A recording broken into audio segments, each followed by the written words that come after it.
Hello and welcome to the Simone Bailey Show. I'm your host, Simone Bailey. You may recognize me from such television shows as Stargate SG-1, Battlestar Galactica, Smallville, The L Word, and the video game Need for Speed Most Wanted. We have a very special show lined up for you today. Joining us is the incredibly diverse and talented actor, Alex Zahara.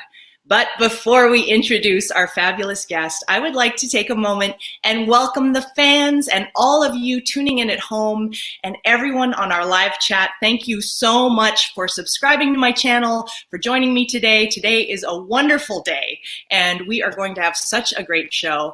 I'm so glad you're all here. And I gotta say, I was so impressed. Last show, we had people tuning in from Mexico, Kenya, Argentina, Europe, the US and Canada, all over the place. And I just appreciate you so much. Thanks for the love, and thank you so much, friends. Big hugs to all of you around the world.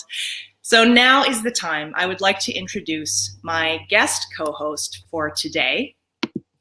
Joining me all the way from Spain is my dear friend PJ from Orville Nation. PJ interviewed me not so long ago on his show, and he has some stellar content on his channel. So be sure to check that out in the description links below. Please welcome PJ. Hi, PJ. Hi, Simone. Thank you. Hello, Simone Bailey Nation. Hello, everybody. Simone Bailey Nation. I love it. All right. It's time now to introduce our featured guest, Mr. Alex Zahara.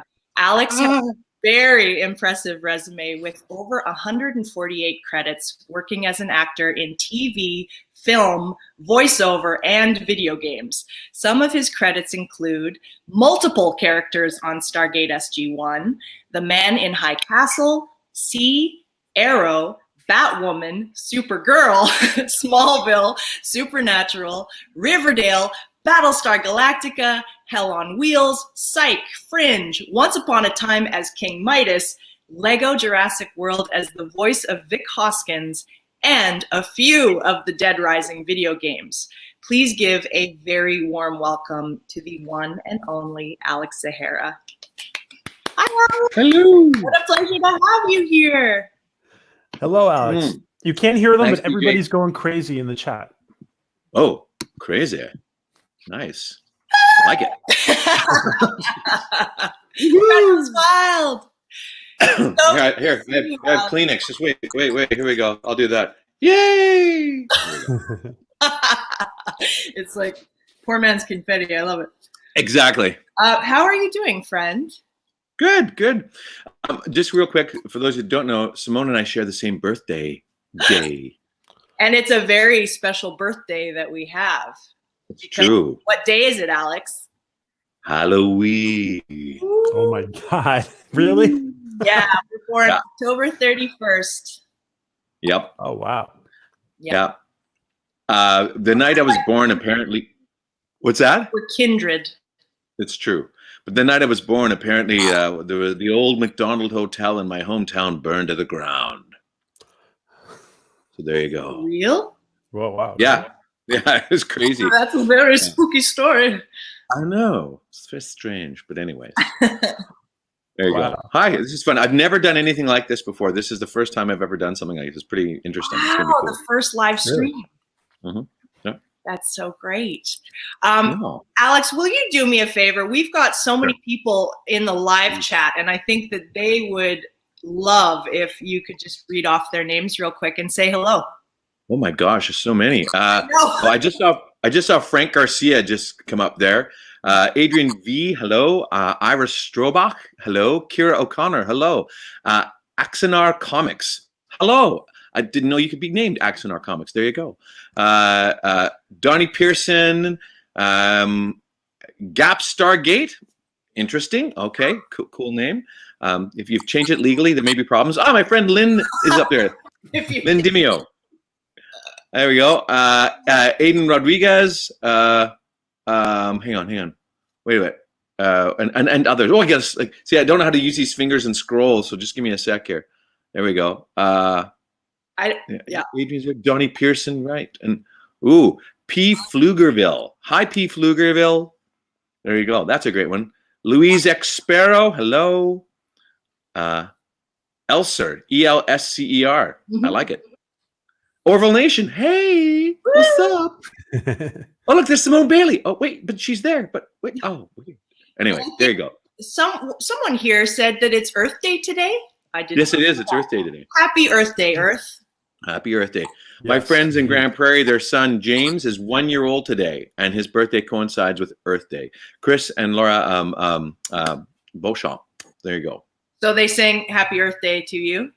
Well, I should sing Happy Earth Day to their son is what I should do. So there you go. No, I meant they sing it to him. Oh, I get what you're saying. Sorry, yes. Yeah. I'm slow on the pickup on these things. And I don't know where to look.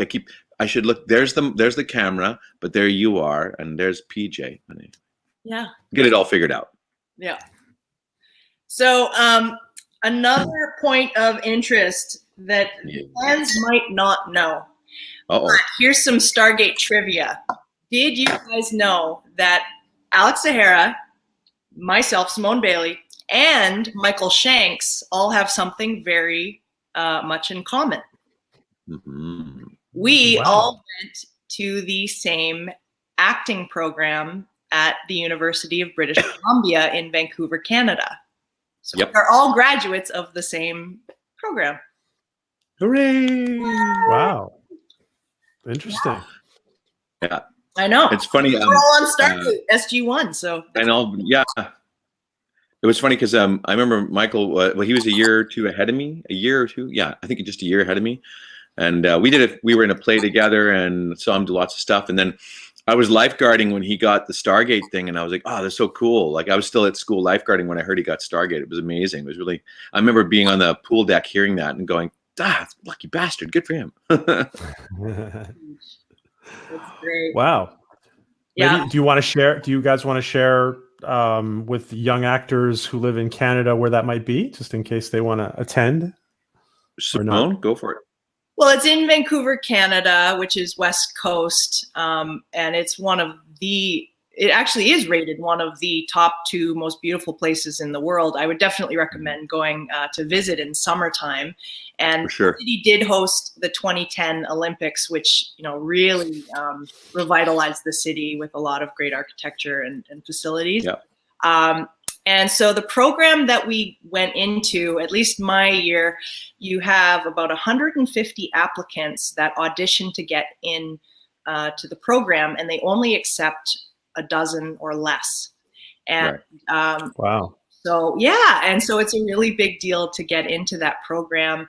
I had done my first year at York University, which was kind of outside of Toronto, and I did the same thing, auditioned against all these people and got into that. And then I moved to UBC in Vancouver because that's where my family was primarily from.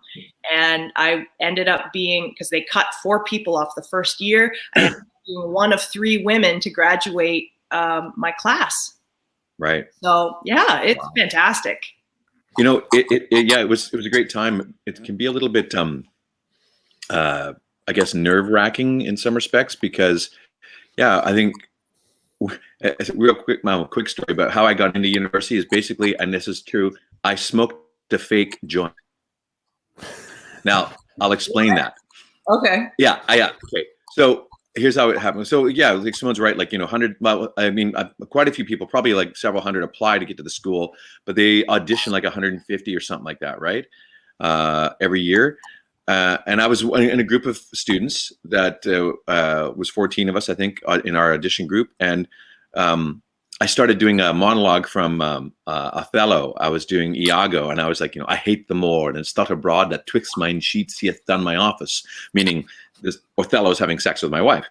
And anyway, and then Neil Freeman, God bless him, he's passed away, but he stopped me. He was like, dear heart, that Shakespeare was done in the Globe Theatre, large and the round, huge. Speak out so people could hear you. And I went, yeah, I know, but everybody does Shakespeare big. I'm doing it small. And he goes, oh yes, very nice, very nice. Okay, everyone, come around. And he has us all gather in this little circle. And he says, this is the UBC Den of Thieves. You are the chief thief. Now, tell us your story. And smoke a marijuana cigarette. Oh, Yeah. So I had to like improv. So I went with it. And I just like, what's that? Sorry?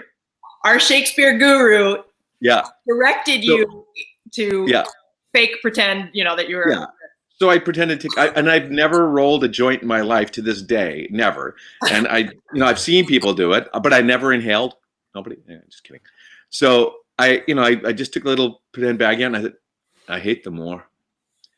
And it's the thought abroad that twixt mine sheets he hath done mine office, and just like that. I got it all ready, and then Hannelina Daglish, this woman I knew from university, she passed me a fake lighter, and I lit up, and then I smartly, or brilliantly, passed it to the left and let the people smoke it as I did the monologue. Oh, that's so brilliant! And I didn't think of it. I just thought, well, that's what you do at a party, right? You'd pass it around. So I just did it. And I passed it around, got it back, and it was perfect timing. I got it back, and I can't remember the end of the monologue, but I just saved the roach, put it in a little bag, and rolled it up, and that was it. And that's how I got into university, as I basically smoked a fake joint. So there you go.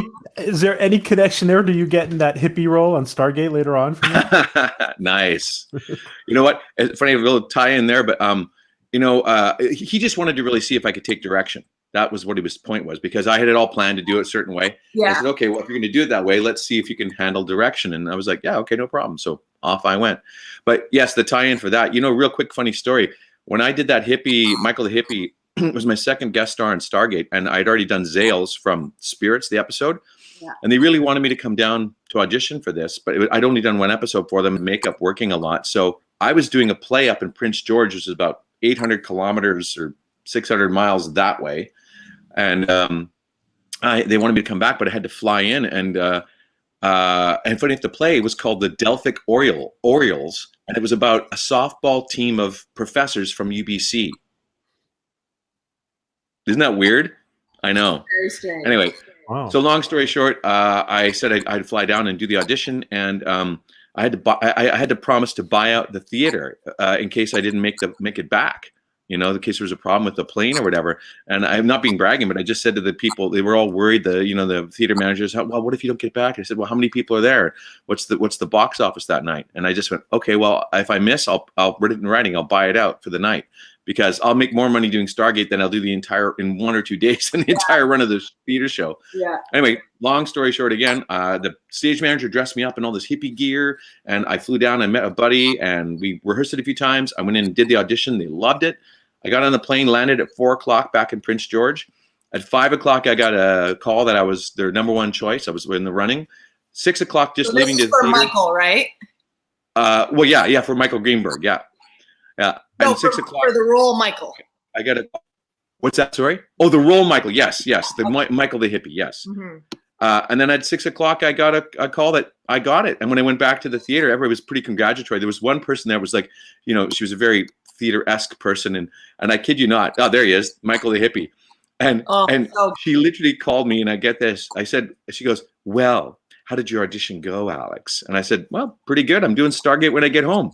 She just looked at me blankly, and she goes, and I swear she said this is absolutely not made up. She goes, Alex, you're nothing but a TV whore.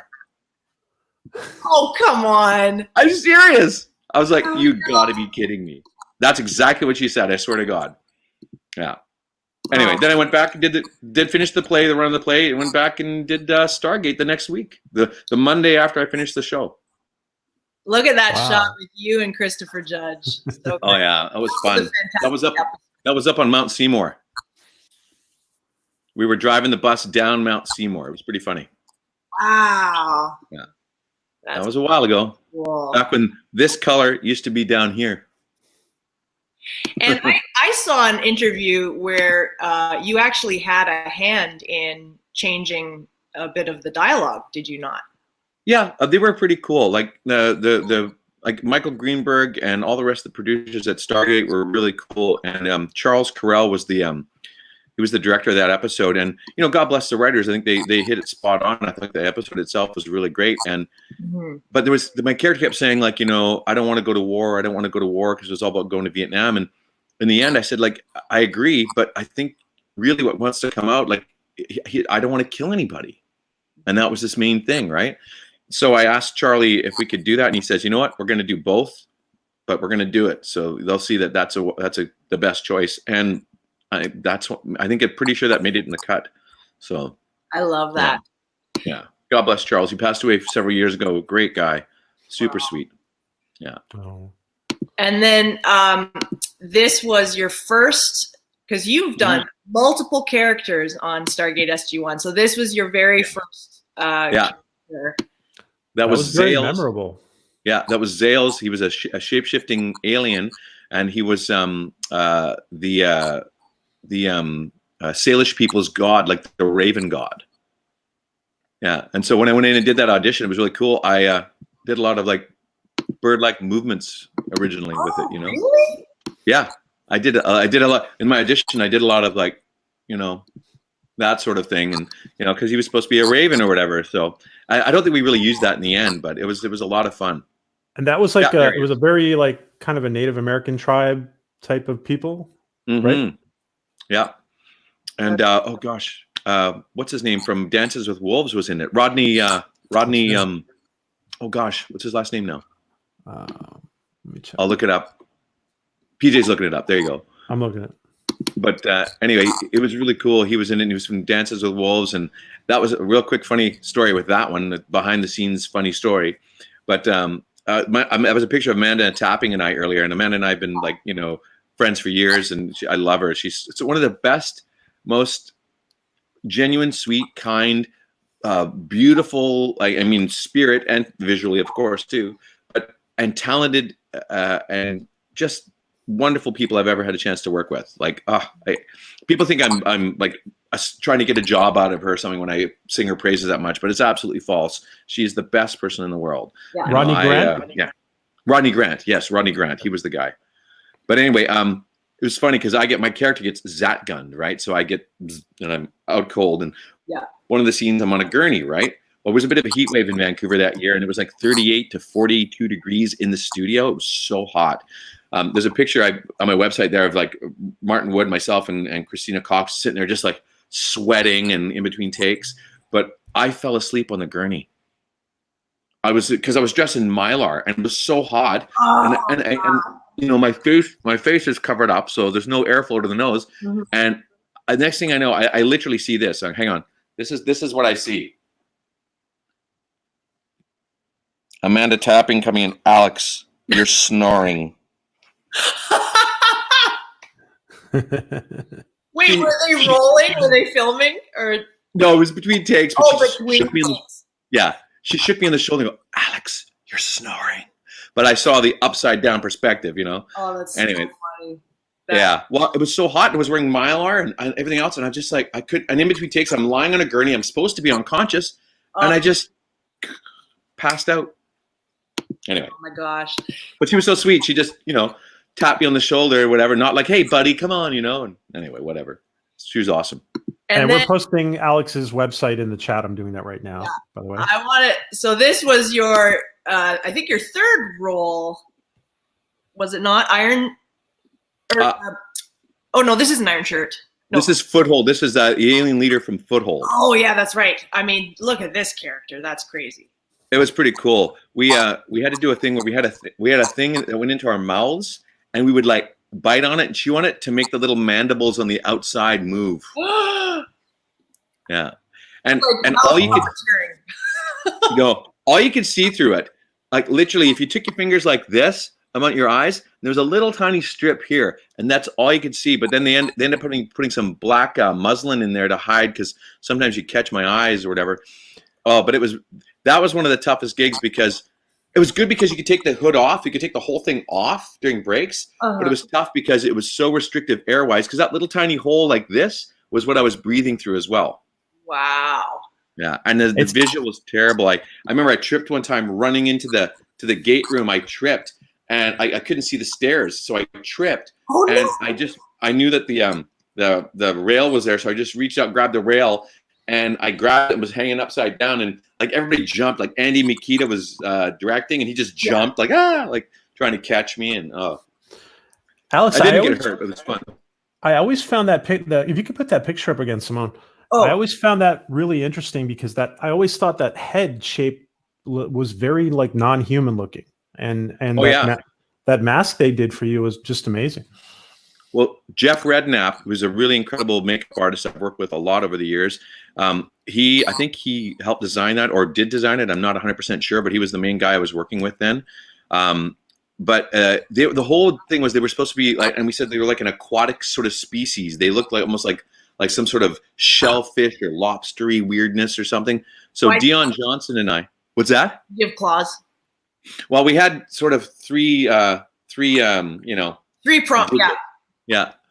So we said they were like lobster people almost, or like sea creatures. And so we thought, what would it be like for them to move in the air without the resistance? If they lived underwater, and they'd be a lot more muscular and strong, of course. And like Dion and I we did a lot of shows together. The majority of the work was with Dion. He and I, we got paired up early on, and they saw that we both could really handle the full-on prosthetic makeup gear. And I mean, after I think the first or second episode I did, I never auditioned for him again. After the hippie episode, I never auditioned.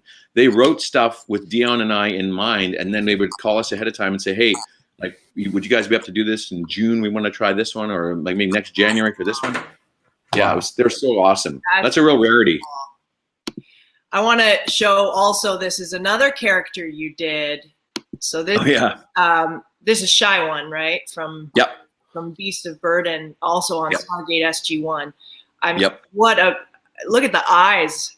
I know, it's great, eh? I mean, it's like you just tapped into the soul of this character. Well, I'll be straight up. I'm a man of a certain age, and I saw Roots when it came out on TV years ago. Mm-hmm. The miniseries about this, the slave experience in America, and I patterned this character off of Lou Gossett's character, Lou Gossett Jr.'s character, about an old indentured slave, and I just played it after. Like, can you imagine like being born a slave, growing up a slave, growing old as a slave, like just you. And I just thought, well, I found his portrayal of that character was just so moving, and I just really tried to tap into what that would feel like, and I think it worked. So thank you. The whole Unas storyline is very powerful, and that's amazing. You got to play that character. Wow. Oh yeah, and then I got to play in that episode, Beast of Burden. Yeah, there's myself on the right, or if you look at your screen, the right, Martin Wood, and then it's Dion Johnson who played Shaka. That was one of his main characters. And that was just at the Bridge Studio. There's the SkyTrain in the back. Oh yeah, I love that studio. That's like, pardon me, my favorite studio in Vancouver. Totally, same here. Yeah. But anyway, so we did that, and I think each of us in that, I think we played like 6 or 8 different characters each in that one episode. Wow. They had me play the female waitress Unas. And so when I'm serving Michael Shanks and others something, and Mike says thanks, and I just looked at him and just in instinct, in character, I just went to smell him because he was a reptile. So you would smell this guy's different, and I just went to smell him. And of course, there's the skin goes, moves like this because it's airtight. And Martin Wood goes, "Oh, nice," because he was always good. So we kept it in the show. Yeah. Oh. But yeah, and I played like an Unas in the field in the beginning. Oh yeah, that's right. When Larry Drake is going to kill me, and then like Dion ends up killing him. But I played like there was a Unas in the field working, carrying a water carrying Unas, a slave in the market Unas, the waitress Unas, a bloodhound Unas, Shy One, and then I think another Unas toting some loads. So 7 or 8 different characters in one episode. Wow. Yeah, it was great. I gotta say also, I loved this. So this is another episode you did, and this is from the episode Metamorphosis, also Stargate SG-1. Yeah. Tell us about what it was like working on this role. Well, this is really cool because again, Dion and I got paired up, and my character could read your mind. And Nirti, played by Jacqueline Samuda, a great actress in town here, longtime friend too. She it was the spoiler alert. It's the episode where her character gets killed. Oh, and oh no, I've ruined it for everyone. But it was really cool because again, doing the heavy makeup and just like, you know, can you imagine being a being that has had his DNA altered by this, essentially a god, and then to find out in an episode that your god is not a god. It's just another person, basically. And you've been manipulated. It's just, you know, world shattering. Yeah.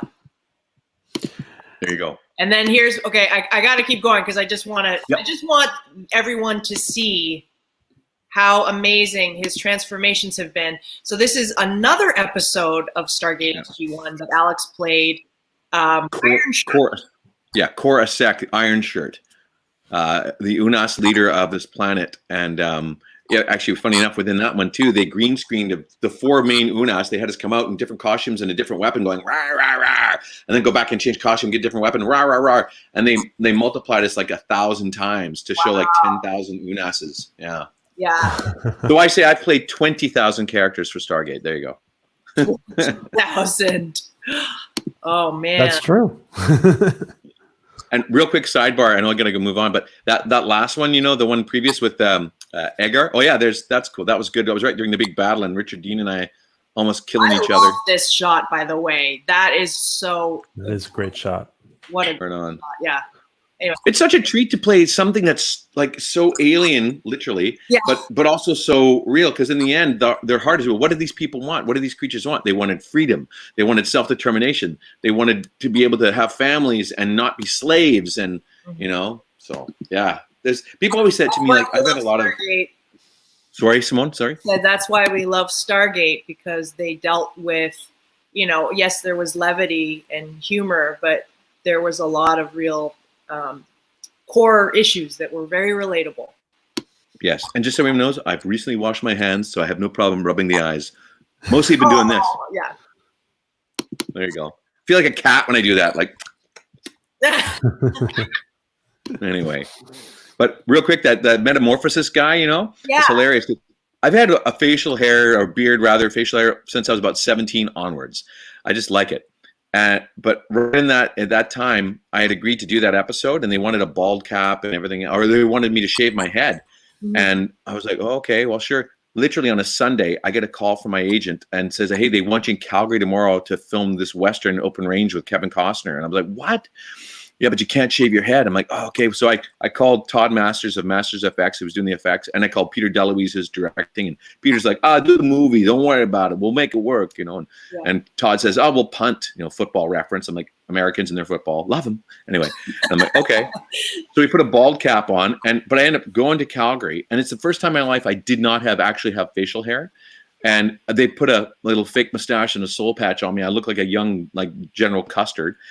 But then I did a week of that, flew back, did Stargate for a week or so, and they did all this, and they had to put fake facial hair on me too. And I'm like, come on. Like, anyway, it was just very funny, but it all worked out. And they put a bald cap on me, and they originally wanted me to cut my hair. And John Smith, one of the producers, came out and goes, Alex, when he first saw me, you shaved your head. You said, you had this other show. I said, no, John, this is a bald cap. He's like, really? And he checked it out, and like, because the makeup artists are so amazing. Like, you know, they're the guys in town. Like, I shout out to Mike Fields and Holland Miller and Samantha Butler. Yeah. And these guys are, like, you know, top of the class, award-winning, if not, they should be award-winning makeup artists. They've been nominated for some big awards for sure. Yeah. Totally. Okay. Last one. Sorry, moving on. Yeah. Of Stargate. This was another character you did.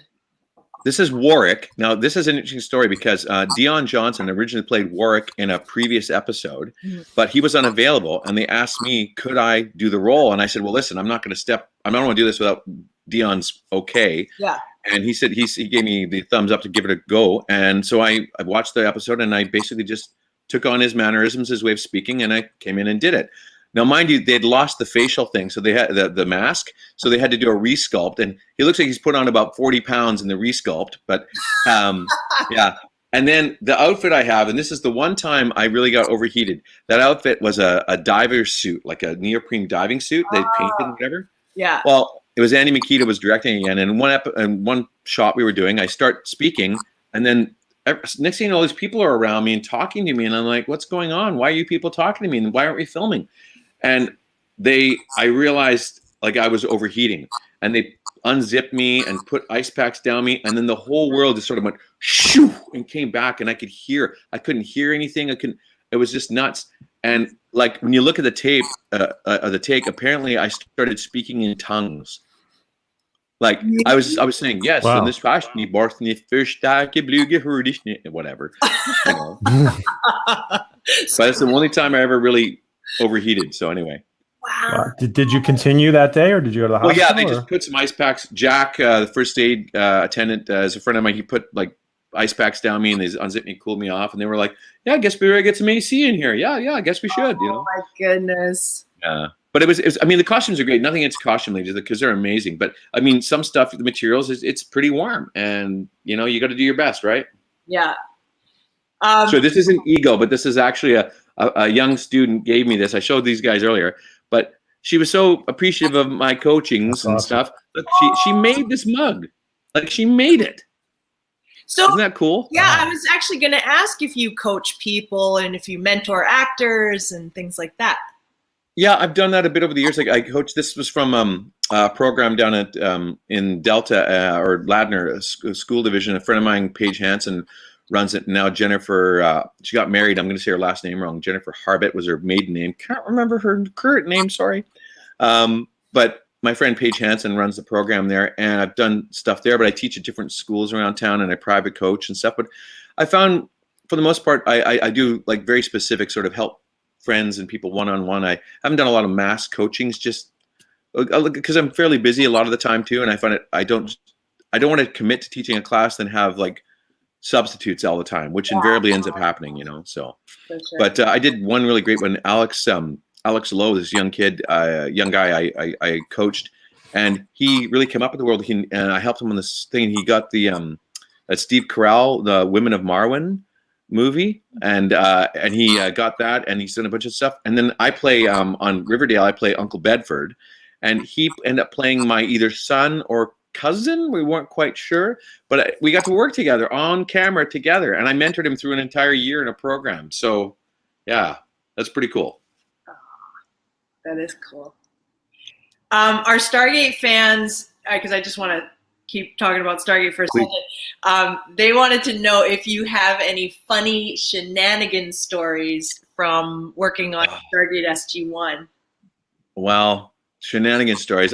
I wasn't there. I don't know if I should tell this, because well, I know you did multiple episodes with Peter DeLuise directing, and he's such a gas, like as a director. Peter's awesome. He has you in stitches the whole time. So totally, he's always joking. What Peter will do is, like, if you do a good take, he'll come up and he's like, that was a very good take here.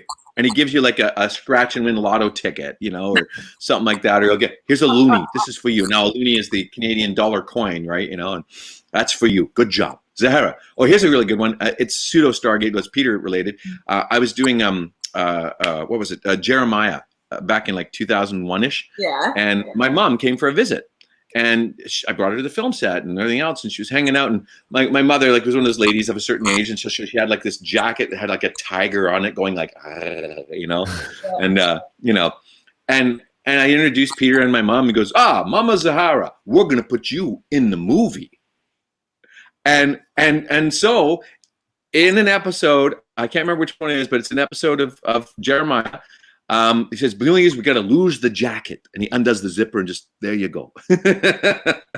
And they put her in a shot where back in the bunker before the plague hits, Mike Kopsa plays a general, and he's like, you know, talking and giving a speech. And there's my mom, dead center, shoulders, hands on the shoulders of a little boy, playing his like grandma or, you know, whatever, just started sitting there listening.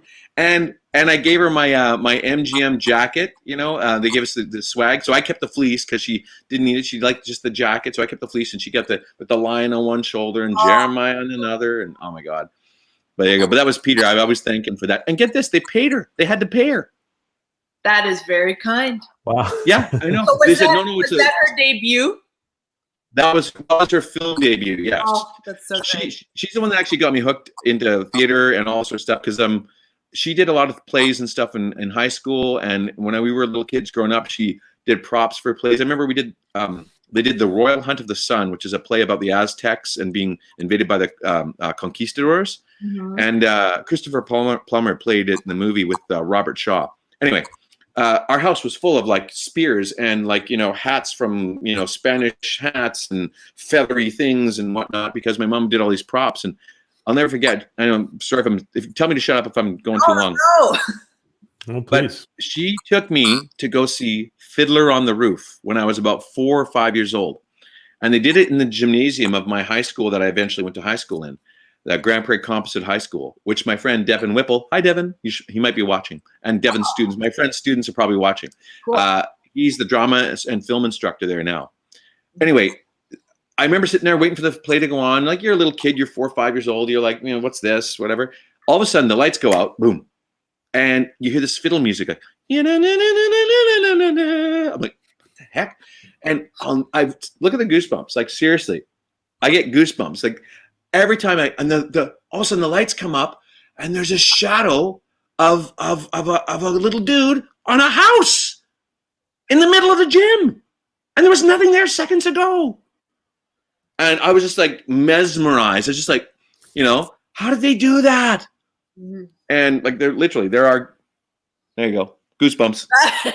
Anyway, but that got me hooked, and then I just kept doing stuff. Mom said I used to put sock puppet plays on behind the couch when I was 3 or 4 years old, like for the other kids in the neighborhood and stuff. So it's just in the blood.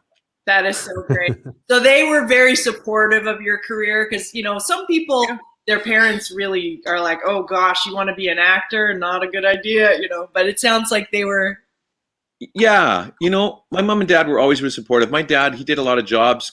God bless him, he's passed away years ago, unfortunately. Smoking, bad thing. Don't smoke. Sorry to hear. Anyway, but he was very supportive. Did a lot of different jobs and things over his career, his lifetime. Sorry, my mom. Oh, we're losing him. We're losing him. That'll fix. Oh. Sometimes this happens, folks. Sometimes. This you is wanna nature of live stream. We'd lost you for I'm back, my friend. There, we're back.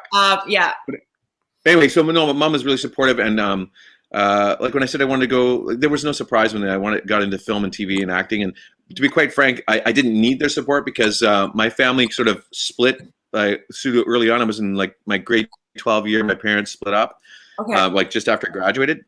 And I said to my parents, I'm not taking money from either of you for whatever. And I solely paid for my entire education by myself. Wow, kudos to you. Wow. Thanks. Yeah. And I said this the other day, I only ever borrowed $300 from my dad once. I set of used skis from a friend so I could learn how to ski. I was 21 when I learned how to ski. And then I paid it back the following week. So there you go. Wow. That's my little, yeah. But my parents were really supportive. Like, my mom flew me home and dad flew me home for Christmas every year from UBC to visit and stuff and whatnot. But I just found like, hey, you're out on your own, like, get a job. I lifeguarded for years. I lifeguarded all through university. It's a great job to, help a kid get through school and stuff. And, I landscaped. I got my break really from a friend. I did a play, Othello, funny enough. I did Othello years after I got out of university. And, I met my friend Les Braden. So I met him through Callum Henderson, my buddy, who's a carpenter. He was an actor as well. And Les got me working for him and to go landscaping, and he let me come and go to auditions during the day. Oh, that's how I got an employer that let me come and go. And I said, listen, I'll be there for 110% for you, but I got to do this. So, and I said, like, when I get the big yacht, he'll have a spot there. No yacht yet, Lester, but you can come over to my house and we'll have a cup of tea and That's so great. Anyway, meeting good people like that really helps. Like, because I know a lot of actors that worked at waiter jobs all night, right? It was crazy. And I get off at like 5, 6 in the evening, and then I could study my lines till whenever, midnight, 2 a.m. Yeah. Then go to sleep, get up, go to work, and then leave my landscaping job, go to audition. And you're not making much money. And if I had a loon at the end of the week, after paying my bills, I bought a can of Coke as a treat for I did that for 2 years while auditioning. And then luckily enough, I booked Viper. Weirdly enough, was my first TV gig, but my first film gig, my first gig ever was the summer of '97. I was doing the play Julius Caesar, playing Cassius, downtown at the Looking Glass Theater, and I booked the 13th Warrior. And that was your very first role ever? Here, just pause 1 second. I'll show you this. Hang on. That's a great credit to have. Yeah, it was my first gig ever. Where's that darn thing? Hang on, where is it? I gotta find this. Where is it? It's a big prop. Where did I put it? Oh, there it is. Hang on. There. Wow. Here it is. Coming in. Oh, what? That's from the 13th. My original Viking helmet from the 13th Warrior. That's awesome. Wow. That's metal. No, metal. Oh. Yeah, I auditioned for it and got it, and worked with Antonio Banderas and Omar Sharif that summer. But I had to leave the play to go do it, and there you go. That's me on the upper left there, and that's Andrew Cavadis to the right, and then the back. Mark Atchison, John Bear Curtis, Michael Bjornson, and Brian Jensen. There you go. Cool. Yeah, we were the. I jokingly said, I think I wrote this down. I jokingly said, I'm going to watch. I'll be credited as third Viking to the left. My real credit is Norseman number 3. Oh, isn't that hilarious? Wow. But like I said, I was doing this play, and I got offered the film, and I had to leave the play to go do the film.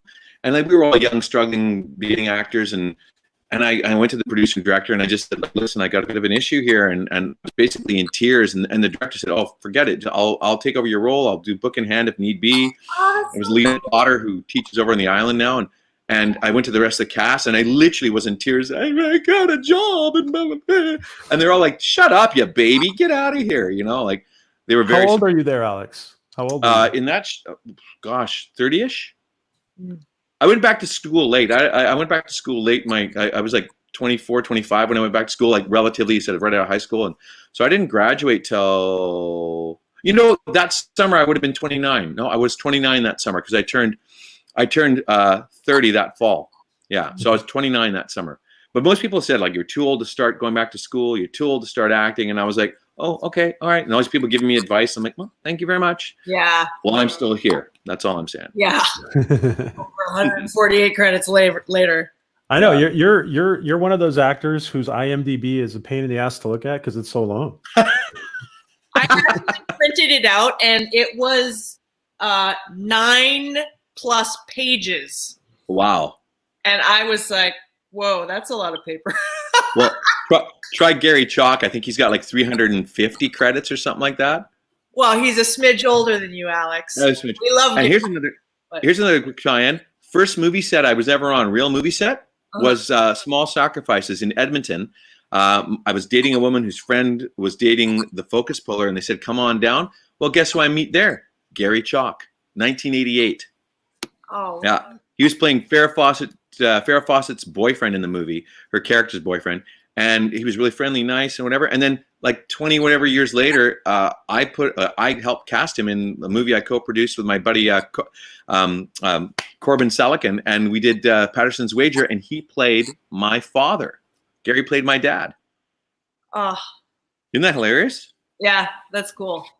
I would imagine you've crossed paths with him a few times now, professionally. Oh yeah, we worked on several things together, or doing an episode or the same series or whatever. But no, I always keep him in mind. I also helped cast him in a really award-winning short called The Vehicle, starring Jillian Barber and Gary Chalk. Was one of the shorts my friend Corbin did before we did the feature Patterson's Wager, and it got touted by Werner Herzog. He said, basically, Werner Herzog in one of his roving schools said.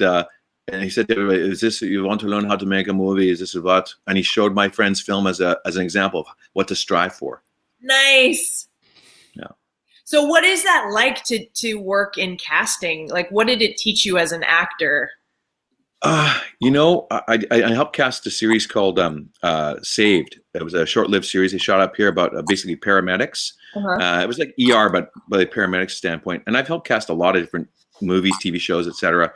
I come in reading and whatnot. And I've got a lot of commercials. I work with Kirsten DeWolf from time to time and Blair Law, and I've helped cast through that. What really taught me was just that how much like it's your time, and we as writers, and I have done a bit of writing, but the writers, directors, producers out there, it's a collaborative effort.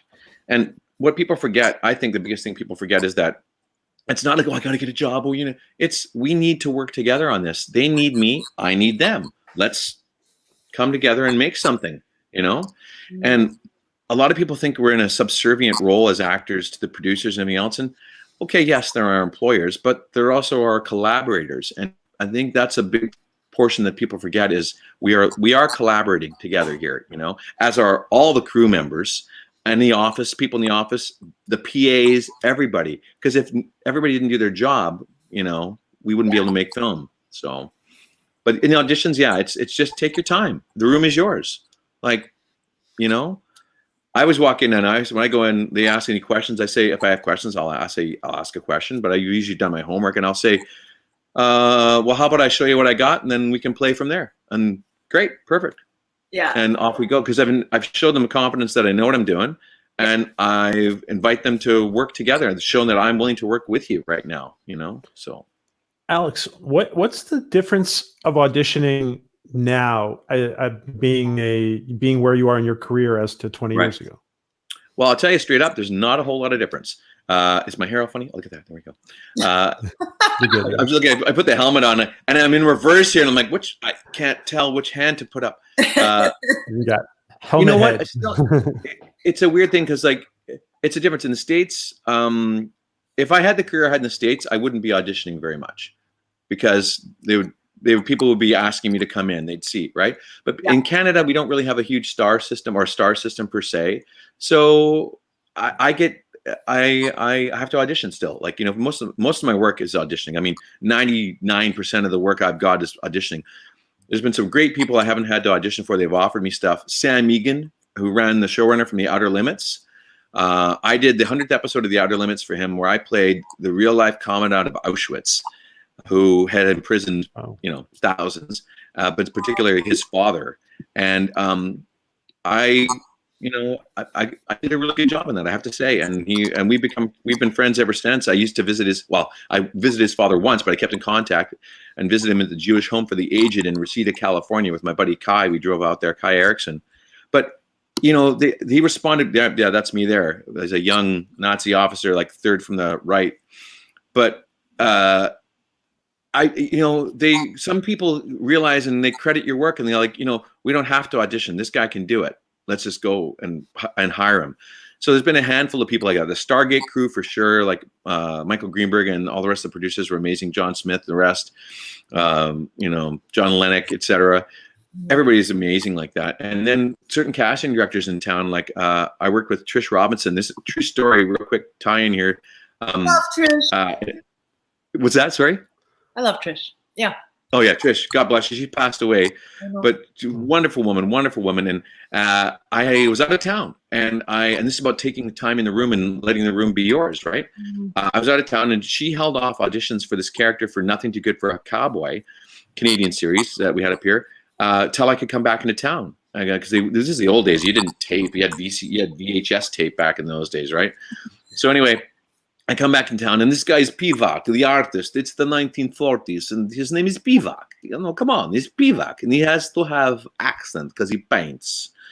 I did a little bit like Eugene Levy from Saturday Night Live or Second City with painting with Dolly. Today we paint. Anyway, so I go in the audition. What's that? That's brilliant. Thank you. Yeah. But I go in and do. I do the audition, and Gary Harvey is one of the most favorite directors to work with of all time. Yeah, and he's just a kick-ass guy. And I'll go in and I said, well, I want to do his accent. He goes, I don't know if I want to hear an accent with this guy. And I said, well, okay, how about this? I'll do one without the accent and one with the accent, and then you can take your pick. And he's like, okay, this is early on in my career stuff, so he didn't know me. And I go and do it, and it's mildly interesting. It's funny without the accent. But I do the accent, and the character just comes alive. And Gary just looks at me and goes, okay, yeah, you're right. Accent it is. There you go. And cool. I got the job. Nice. But just, don't be afraid in the room just to say what you need or want, or to take your time and show what you got. Because, again, they need you. And we get hired as actors by bringing something to it. And I always say this, don't go looking to bring something different. Don't strive for something different and then fit it into your audition. That's, pardon my language, that's bullshit.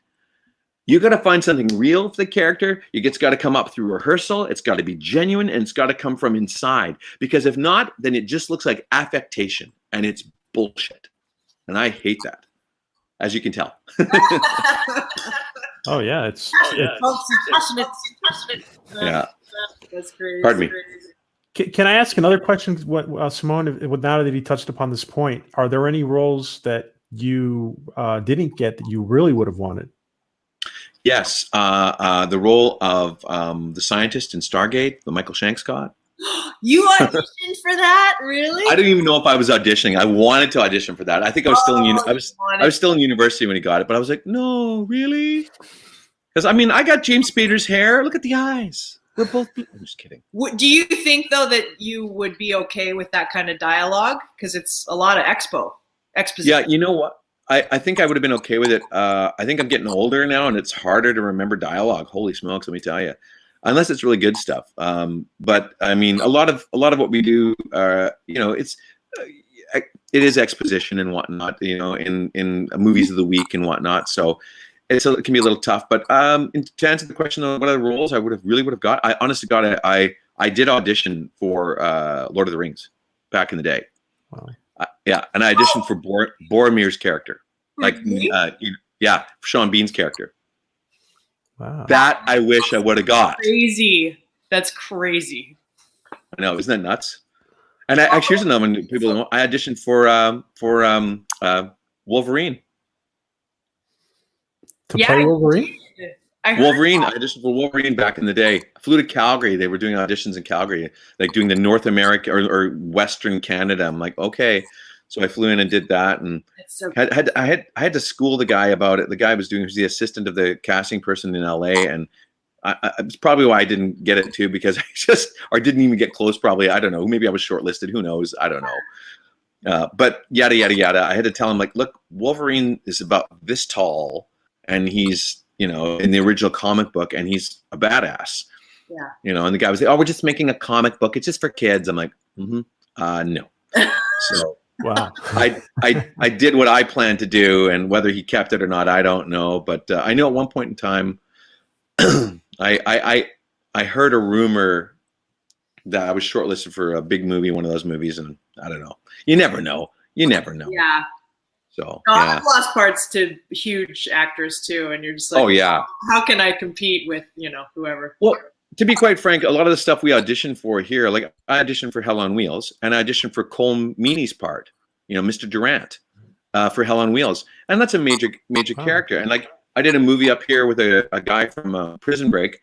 He said, "Oh, Alex, we auditioned 3-4 months ago in LA for that, and we knew then that it was already cast." I said, "I know, but the point that we have to do is we as actors in Canada here, we have to go out and audition anyway and put your best foot forward, because then they see you for another role. It's like Once Upon a Time.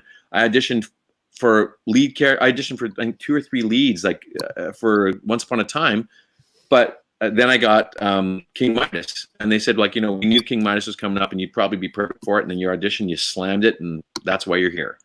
So it's stuff like that. There you go. But that's why you have to put in good performances. You can't go in with attitude going, "I'm all upset. You guys aren't really auditioning." Well, it's the nature of the business. Like, even myself, like Patterson's Wager, I knew I had people in mind that could play the part. So I went looking for them, and it's just part of the biz. You got to just get over it. Just get over it. Wow. But it's true. Simone, come on, you know that too. Yeah. It stings though, because I always laugh that it's so funny that yesterday we didn't hear of the role at all, and then all of a sudden I hear about it, and then I obsess about it, and then I work my butt off to try to create this character, and then I get so attached. Everyone's like, "Oh, just throw it away," because there's so many factors, why you get hired or not get hired, that are so out of your control. Oh yeah, I do. There's a few that I'm like. Simone, I think the chat wants to know if you could share 1 or 2 that you didn't get or you almost got. Yeah, go for it. I've lost a role to Uma Thurman, and that sucked. Yeah, for what was that movie where she played? Okay, the chat, please help me. The movie where Uma Thurman played Medusa, and it was something like, I want to say it's like PJ and the Lightning something. Percy Jackson and the Lightning Thief. Percy Jackson, yes. That's So it. I auditioned for Medusa, and I had so much fun Wow. with that part, and I wow. was so ready to do it. Oh man, that was a great audition. Yeah. Wow. Yeah, I've had some of my best work too has been in the audition room. Yeah. You know? Well, when you really just have fun. I mean, I love, because you and I are both from theater, I love character stuff, but I don't always get called in for it because I think people see me. You're too pretty. Well, they're like, oh, she's the action girl, or she's the cop, or she's the, whatever. Right.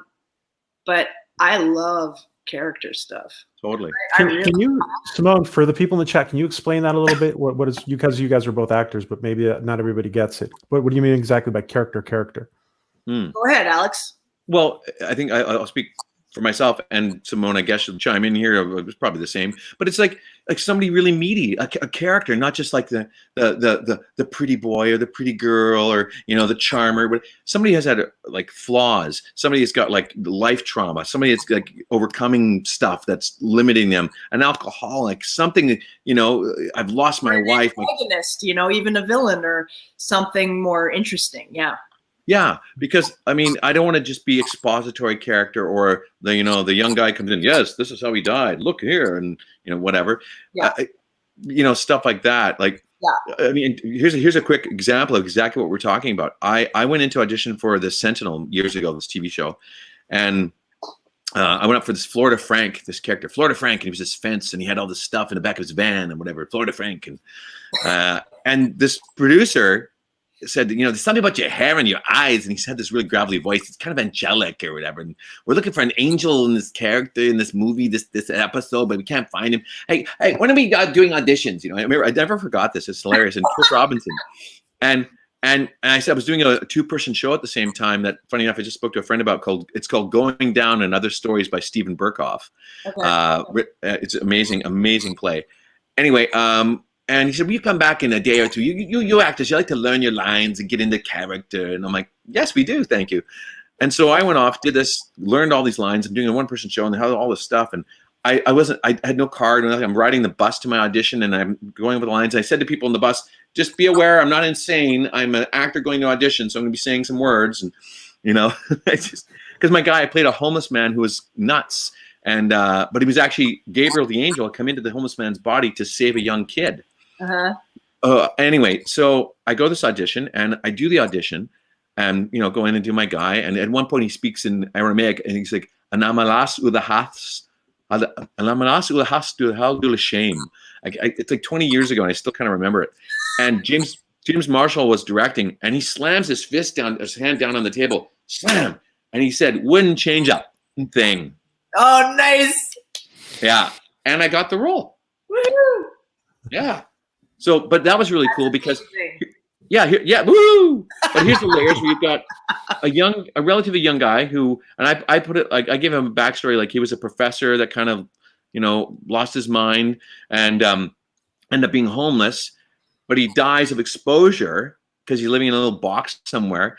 And Gabriel the angel comes into his body to save this kid who was played by, he's become quite well known. He was a Hispanic actor who was in the Ant-Man movies. Michael Pena. Oh, I love very young. What? Yeah, very young Michael really Pena. Like He's like 15. He's a great actor. He's awesome, but he was like 15 or 18 or something back then. Wow. And anyway, so but there's all these layers, and that's the thing. It's like it's layers. Because let's face it, we're all pretty complicated, screwed up creatures out there, or complicated, interesting creatures. Yes, we are. We are. There, and look, there's a layer. She's got glasses. Yeah. No, but you know what I mean. So, but what about you, Simone? Like, what's it like for you? Like you said, like, give us an idea of what's a character that you play that have a lot of layers, or Well, I've talked about this before where I went in, kind of like you, where you come in with a choice because, we do all this work and we do bring things to life and we have all these great characters. And so I went out for The Delicate Art of Parking, which was a Canadian feature film.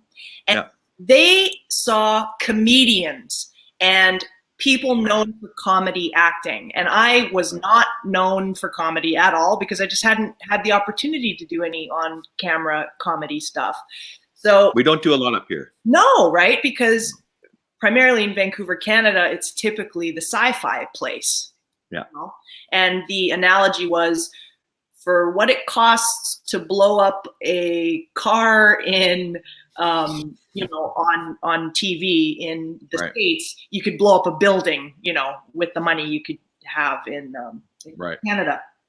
So I got this audition, and it was for a ditzy blonde, and I thought, okay, I think we could do better because, one, I'm not blonde, and two, I think you know, we could just make this a little more interesting. So I based my character off of another character that I had seen in a documentary film that I loved.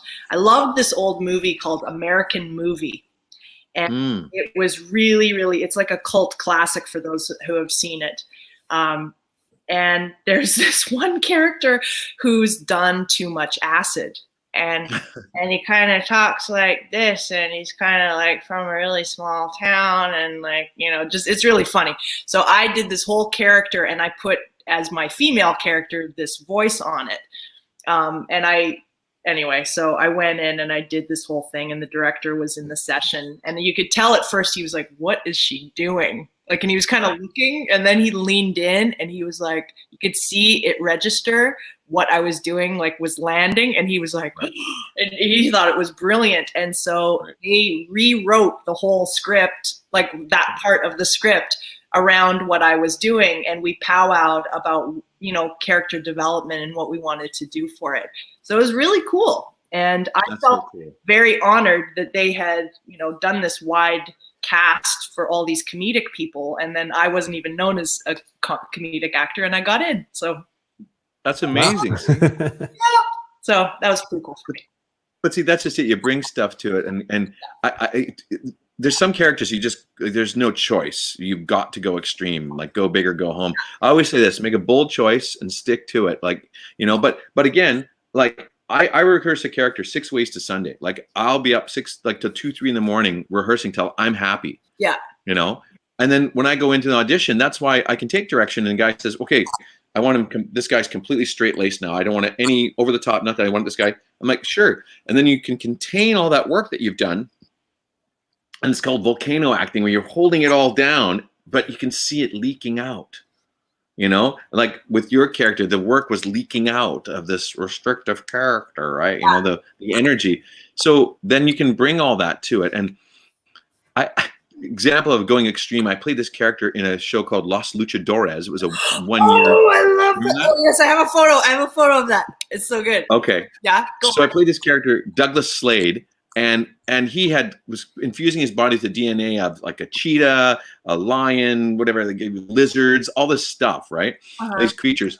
And at one point, like in the audition, he growls at one of his colleagues or whatever, like he's got like this DNA in there. Okay, really cool. So that's me on the right, and that's the stunt double, Doug Chapman, who's been a longtime friend of mine, and stunt double. We just did Batwoman together, and he doubled me in Batwoman as well.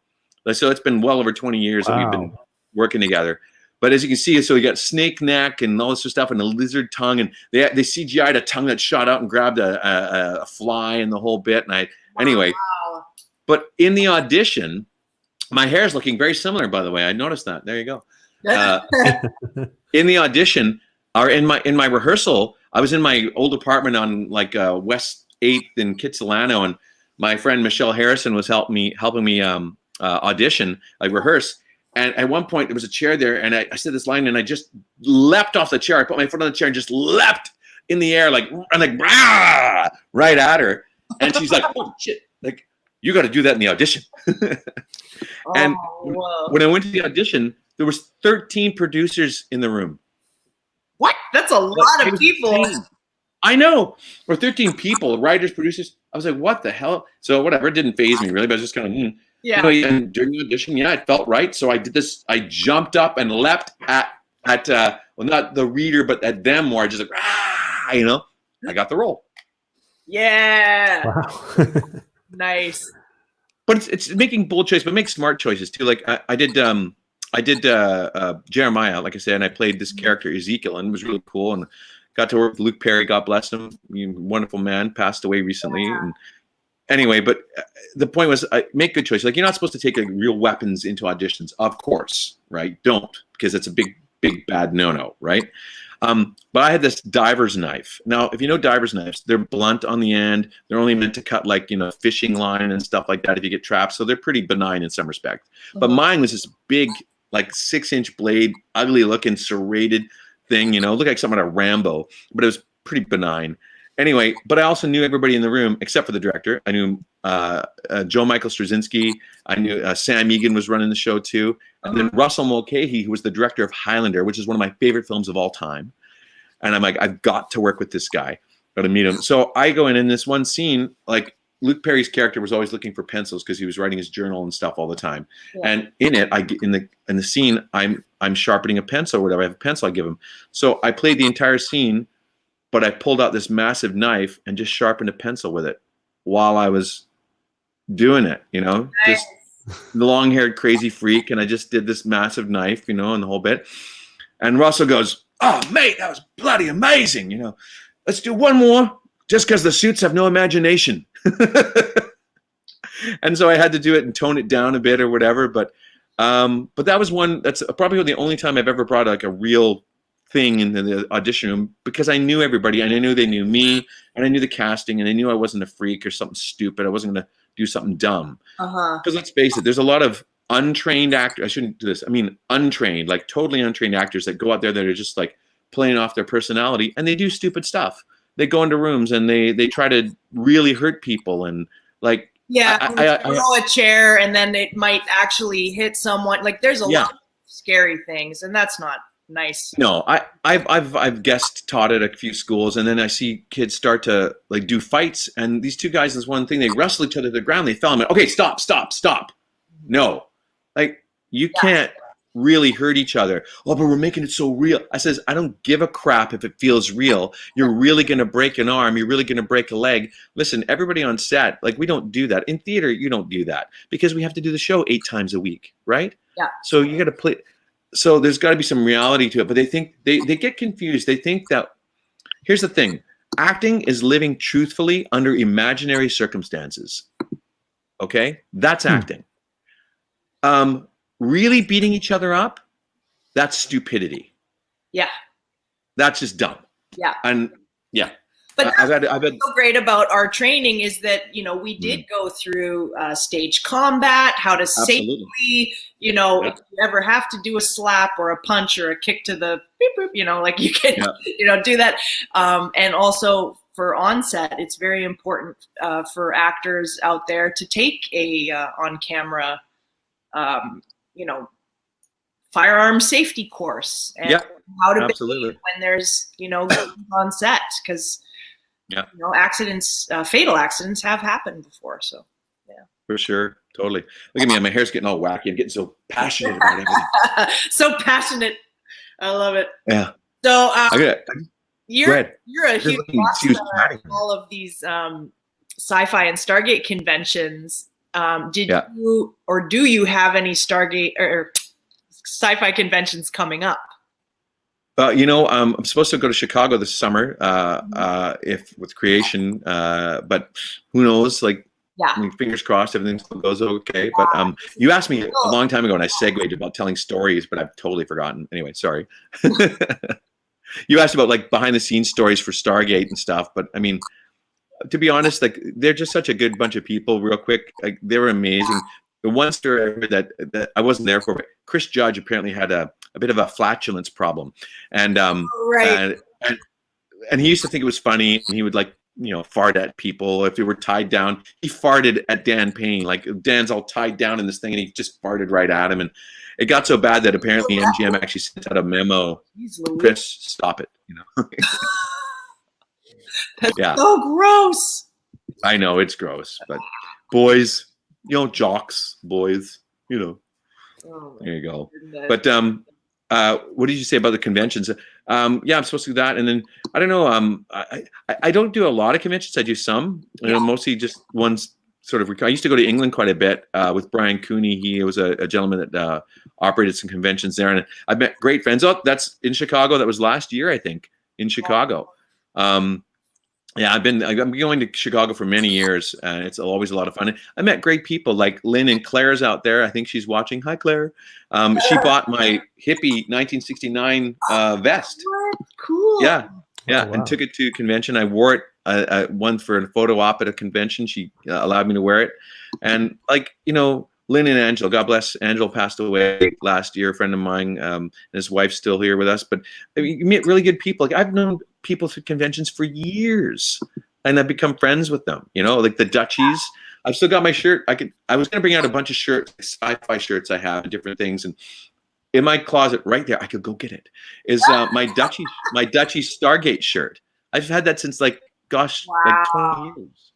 Yeah. Well, I had put off conventions, and I had all these great offers to go to England and Australia and all these places, and I just was like, I hadn't watched the entire Stargate series at the time, so I thought, okay, I'd feel like a fake if I went. But then I finally went. You were there at my very first one, which was this one, where we were in England, and there you are in the Michael. That's me. That's the one. Cool. Yeah. And then we had a great time there. Yeah. And Patrick Creary, who's on the far right, he took over the role of Shaka actually for the Enemy Mine episode. He played Shaka in Enemy Mine, and in the previous episode, we did 2 episodes back to back. We did Space Race, and he played my brother in Space Race, and I played Warwick. Nice. There you go. Actually, Alex, I wanted to ask you about that. Why is there a reason? It was just unavailability, or is there a reason? Unavailability. Okay. Dion's very passionate about theater still, and he was doing Stratford. I believe he was playing Caliban. At that point, and I've seen it live. I saw it live, taped or whatever on television here. Amazing. He did such an incredible job. That's cool. So yeah, he was unavailable for that. Wow. Otherwise, he'd have been there. Okay. This makes me laugh so hard. Okay, so all of you watching, just follow how hilarious this transformation is. Okay, this makes me laugh. Okay, so when we were preparing for this interview, Alex, bless his heart, sent me a few of his photos from various, there was, a handful of emails. It was great. Okay, so tell us what show set this one up.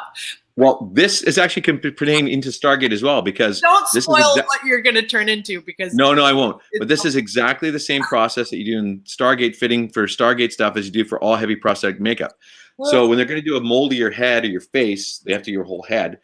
They give a ball cap on you, and then they put you in a little leotard and tape you all down and strap you down with all this plasticine and whatnot. Basically, put you in a life-size condom, and and then they put this alginate stuff all over your face, and it hardens fairly quickly. So I think Simone's got a picture of that. I'm trying to cue it up. It's like, oh my gosh. Okay. There we go. So this is part 2. Yeah. So then they mix this algae. It's just basically seaweed, I guess, algae and whatever, and well, not just that, but they put it together, and they keep your nostrils open. They don't put straws up your nose. They don't do that. That's a fallacy. They just keep it all open, and you just got to maintain. You just got to breathe and relax. It takes about 20 minutes to half an hour. And then the next stage is they have to put a cast over the top of it, like plaster of Paris. And I don't know if you can see, but what they always do is, not always, but sometimes they'll draw little funny faces on you. See, they put little eyeballs on me, and they'll put see that? They drew little eyeballs and a mouth and whatever, Yeah. That's the best audition for a statue role I've ever seen. Oh, there you go. Okay, so this gets better, folks. This gets better. It gets better. Oh my gosh. It's for a movie I did. There's a series of movies going on. Dan Payne and I have been in, and others. Kirsten Robeck. And anyway, but I play an alien in it. Go figure. Hang on. There it is there. So that's the final character. So that's amazing. To give it real quick, it's from Aliens Ate My Homework, and I play Tar Gibbons, and he's a cross between Mr. Miyagi and Yoda. And based on a series of books by Bruce Colville written in the 90s, and it was so progressive. My character has no real gender. He prefers to be called them or they.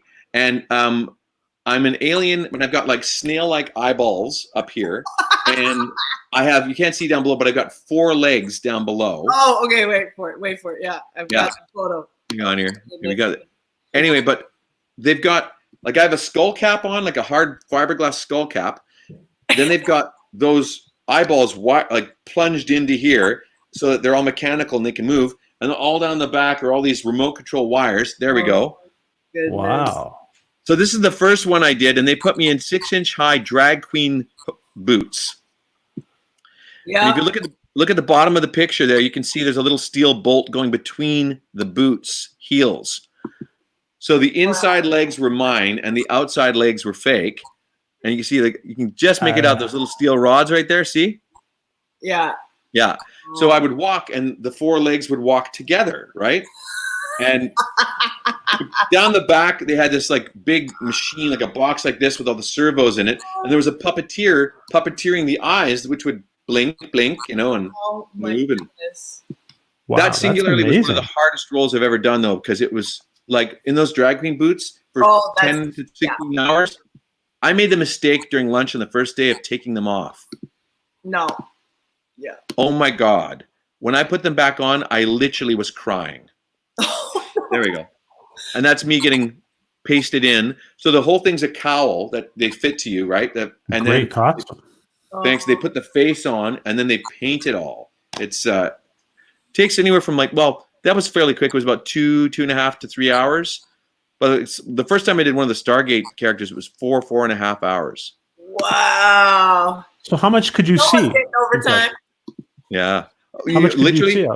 I that was one of the worst too, because if you take your hands just like this and put it over your eyes, that's what I could see. Just the little slits through. I had a couple little slits cut in the thing, and I could see through. Like literally, if you go like this, I couldn't see anything below here. Nothing.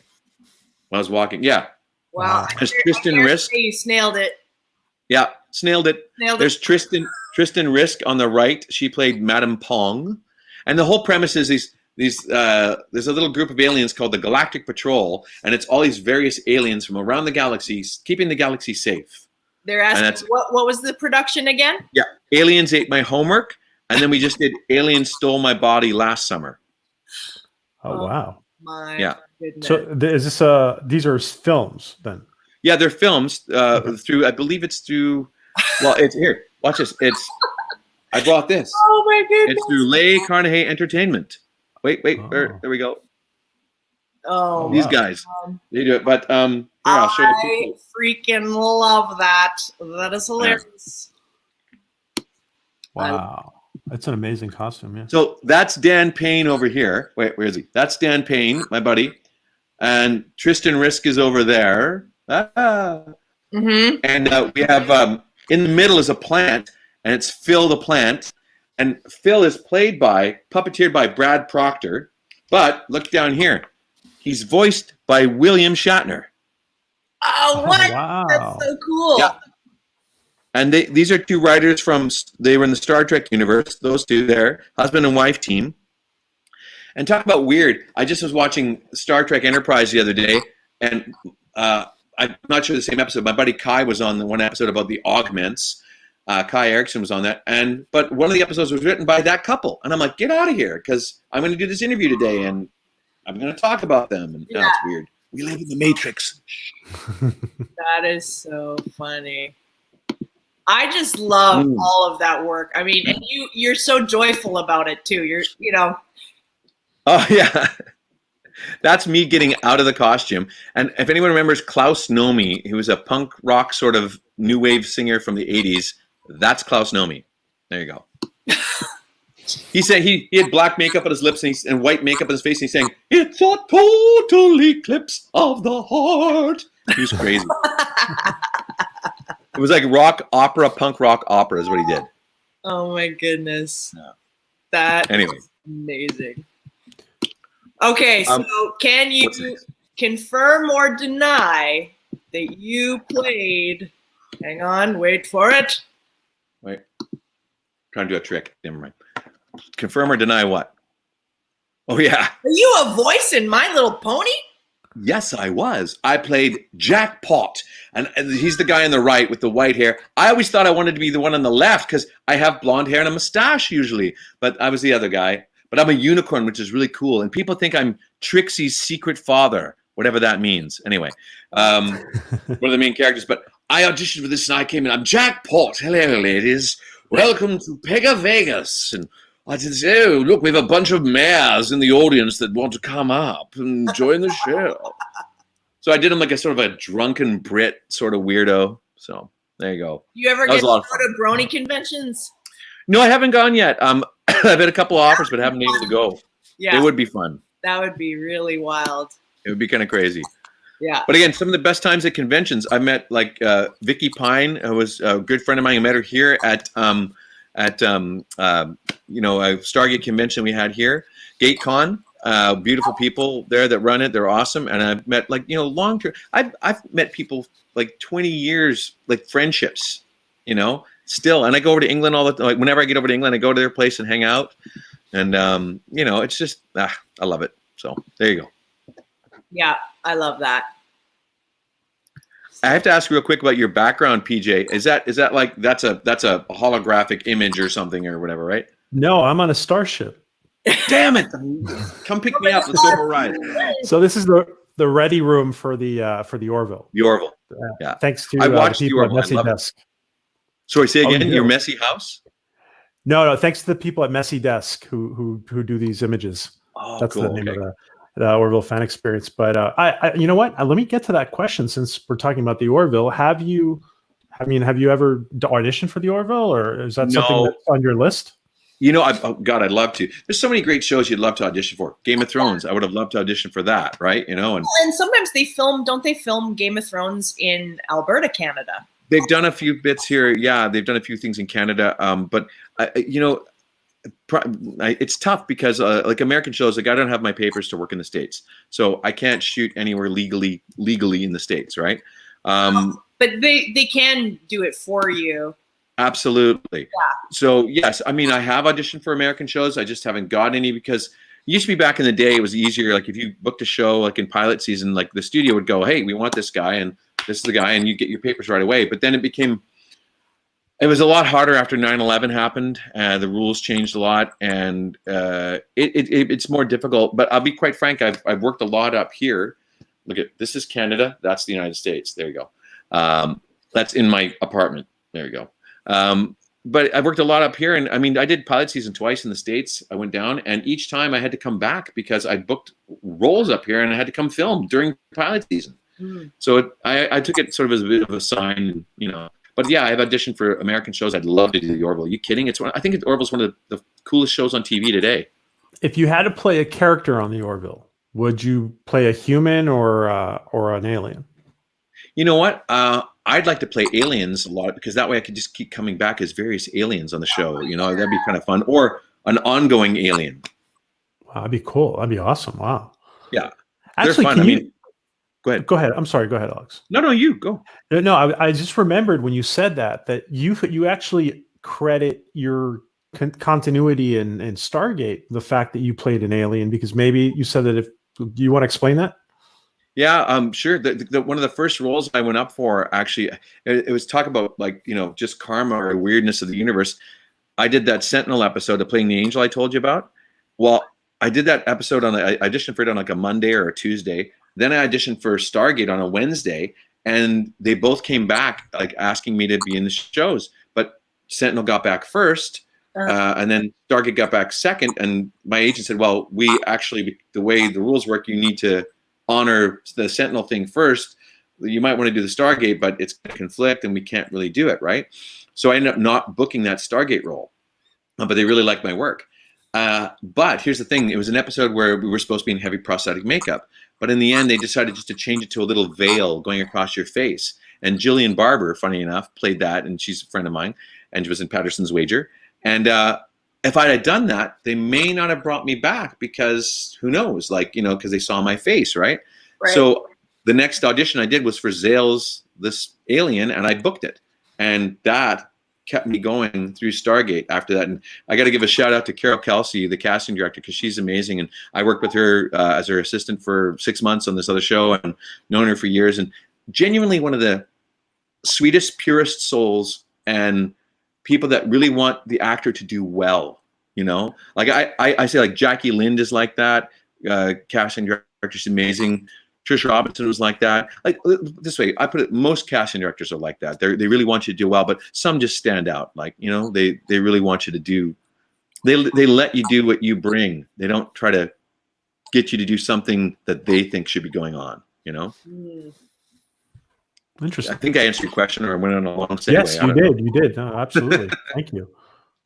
Keep adjusting my hair; it's going fuzzy. If Orville production staff is listening, what an amazing actor to have on the show. Just Thanks. Thank you very much. No, what a body of work. Do you ever want to direct or write or anything? Well, yeah. I mean, I've done a little bit of that. Sure. I want to direct more. I've got my partner Andrew Janelle and other partner Lisa Janelle. They're native Canadian producer, directors, writers, and we've got a bunch of you know, pokers in the fire right now. We've got a feature called White Blood. It's like a vampire feature, but with a native theme. And we've got that going. We're partnering with Jason Bork and Ken Firth, and we've had, you know, development money from Telefilm and the Harold Greenberg Fund. A couple TV series. One we're working with Omni Films trying to get going, and what else? Gosh, I just did there's a feature called Rehab that we want to get going, and it's got some legs to it. So doing that, and I have directed a few things. I've directed a couple shorts, Not Indian Enough, which has been a bunch of festivals, and it's about even within the community, the Native community, the struggle for, you know, jobs and power and this and that and whatnot. But yeah, I'm still working and doing it, and hopefully in the next year or so I'll be directing maybe a first feature or an episode for our TV show. Wow. Yeah. Yeah, I like it. Alex, do you have any hidden talents that we don't know about, but we might be amused to know? You know what? There's one, it's a goofy one, but I'm going to try this and see if I can just look closely at my eyes. Hang on. Just wait. I'll watch my eye. I can shake my eyes back and forth. I don't know if you can see it on this, but hang on. Oh, you're not going to be able to see it. I know it. No, you can't see it. What? No, I can. I can see it. Yeah. We can see it. I haven't done that in years. There is an actor that has eyes like that does that. And I can't tell if that's him or he just. Oh, I know who you're talking about. Yeah, he's a little heavy set guy. He was in Benjamin Button. He's so good, but like, and his eyes. His eyes shake. I can do it on purpose. I think his is just it's a genetic thing that happens with him. So yeah. Wow. There you go. Hey, I need to pause for 1 sec because I've got to use the loo. I've been drinking too much tea. Oh, okay. Well, I'll take a commercial break while you're doing it and let everyone know. All right. Of something coming up. And let's just say hi to let's just say hi to LP Ripper, who's in the house, Simone. Yeah, LP Ripper. That's our friend. Okay, so I want to let everybody know this was just announced yesterday. I am officially going to be a guest at Not Another Sci-Fi Con, which is going to be in Telford, England, this November 6th to 8th, 2020. And it's put on by FCD Events. So please, if you are in England or want to go to England, let's all meet there and hang out. And then I will also be at GateCon convention in Vancouver, Canada. That looks awesome, Simone. Wow. That looks amazing. That's a nice poster they put together. And what's cool is I'm going to DJ on Saturday night. You're gonna what? I'm going to DJ at that convention on the Saturday night. No way. At the party. Yeah. So we get to really have a great time together. I'm very excited. Yeah. And I will also take this time to let everyone know about my next show coming up. Hang on one second. So I have the very talented, all the gamers will be very excited, and I know the Battlestar fans will be excited that my next show, I have Tomo Pennicott, who is in Need for Speed Carbon as Darius and Battlestar Galactica as Hilo. And he's got a fantastic resume working in TV, film, video games, had a recurring on Supernatural. He was in Joss Whedon's sci-fi drama TV series called Dollhouse. He's been in Smallville, Continuum, Mortal Kombat Legacy, Beverly Hills 90210, Altered Carbon, Strange Empire, and Arrow. The list goes on and on. So come back to my channel in a week, Wednesday, April 29th, 2 p.m. Pacific, 5 Eastern, 2100 GMT, and 2300 CET. So please. What an awesome interview. Yeah. All right. And we are back from our commercial break with the talented Alex Zahara. I'll do a little tie-in with Tomoa there, Mr. Pennicott. He actually is up. He's got a letter of interest given to us to play one of the characters in White Blood, our feature. Ooh, well, isn't that interesting? Yeah, we did a read-through. Yeah, we did a read-through a few weeks ago, and he was great in it as Frank, character Frank, and yeah, just amazing. I'm really happy that and Alex Ponovic has also given us a letter of interest. Oh, so that's good. I love Alex Ponovic. And I have a little guest star or two to come in here, so I'm going to shuffle over this way. No, this way. Okay, there we go. Come on in. I'll show you. Look who I have to come in. Look. What? That's Ruby. Oh, and this is Shannon, my girlfriend. Hi. There you go. That's one of our dogs, Ruby. Stella, come here. Stella, you hang on to Here, this. I'll get Ruby. I'll just show you Ruby and Stella. Here. Oh, that's The little Dosh hounds. Adorable. And here's Stella. Oh. Wait, there we go. Hello. We have a wiener. Oh, hi. There we go. Oh, wow. This is Stella's like Cute. 12. Stella's going to be 13 soon, 13, yeah. and Ruby will be 12 in the summer. There you go. Oh, Alex is going to kill me for dishing out his secret on doing the best game animal voices. That's from Neem. She used to be one of the students at a school I teach at, and I did voice instruction with her. And Ruby's giving me the licky licks here on here. Come here. But anyway, so yes, I thought we'd bring Shannon and the doggies in to say hi. But yes, I do a lot of different voice gigs and animals and creatures of all nature. There we go. But these two are her little co-workers now because Shannon's working from home in the back there in the computer office-y area. And these are her little co-workers. Related? No, they're not. Oh. No. Rescue. This little one here is a rescue. Mm-hmm. Shannon rescued her, and she's her shadow. Like literally, if Shannon goes anywhere in the apartment, like Stella just follows. Yeah. She's very happy that I'm working from home right now. Yeah. And then Ruby, who's like Miss Sleepy Pants here. Yeah. There we are. She's hard to see. She's hard to see, but she was raised from a puppy, like 7 weeks old. 7 weeks old. Shannon got her. Oh, wow. You should see. I got a video. I'll have to share it with you guys, or I think I posted it once, with the greeting ritual when Shannon comes in the door. This little passive little creature here goes berserk to the point where you have to hold her tightly because she just wiggles and She'll jump out of your arms. Yeah. and licks her face to the point where I demand Shannon wash her face before we kiss. Oh yeah, it's gross. So anyway, she's got to go back to work. Man, or she'll get puppy, that dog would have been just so cute. There you go. All right. Nice to meet you. Okay, nice to meet you. Yeah. I'll keep Ruby here if she wants to stay. Hang on to her. Yep. There we go. Oh no, she wants to go, honey. Aww. I think she's gonna. Oh, maybe not. She'll sit down. There we go. She here. I'm gonna move this because she normally sits like this. Like, oh, hang on. I gotta undo the power. She sits like this on your lap. They do the long. Yeah, I've had those dogs on my lap before. Yeah. Let's try it. There we go. It's more ergonomic that way. Yeah, exactly. There we go. That is so funny. That's great. Little segue with puppies. Now, you have been on another show that is streaming right now called The Man in High Castle. Man in the High Castle? Yeah. Yeah. I played Uberfior Oliver Deals. Tell us about that role and what that's like working on that show. Well, that was amazing. I mean, that's from the Philip K. Dick novel. And, for those, he wrote Man in the High Castle, but he also wrote like Do Androids Dream of Electric Sheep, which Blade Runner is based off of. Oh, And it's a real privilege to get into that show. And I played a lot of German characters, a lot of Nazis in my time, but I speak a bit of German, so that helps. What's that? Sorry? Part German? No, I'm not part German. I'm Ukrainian on my dad's side.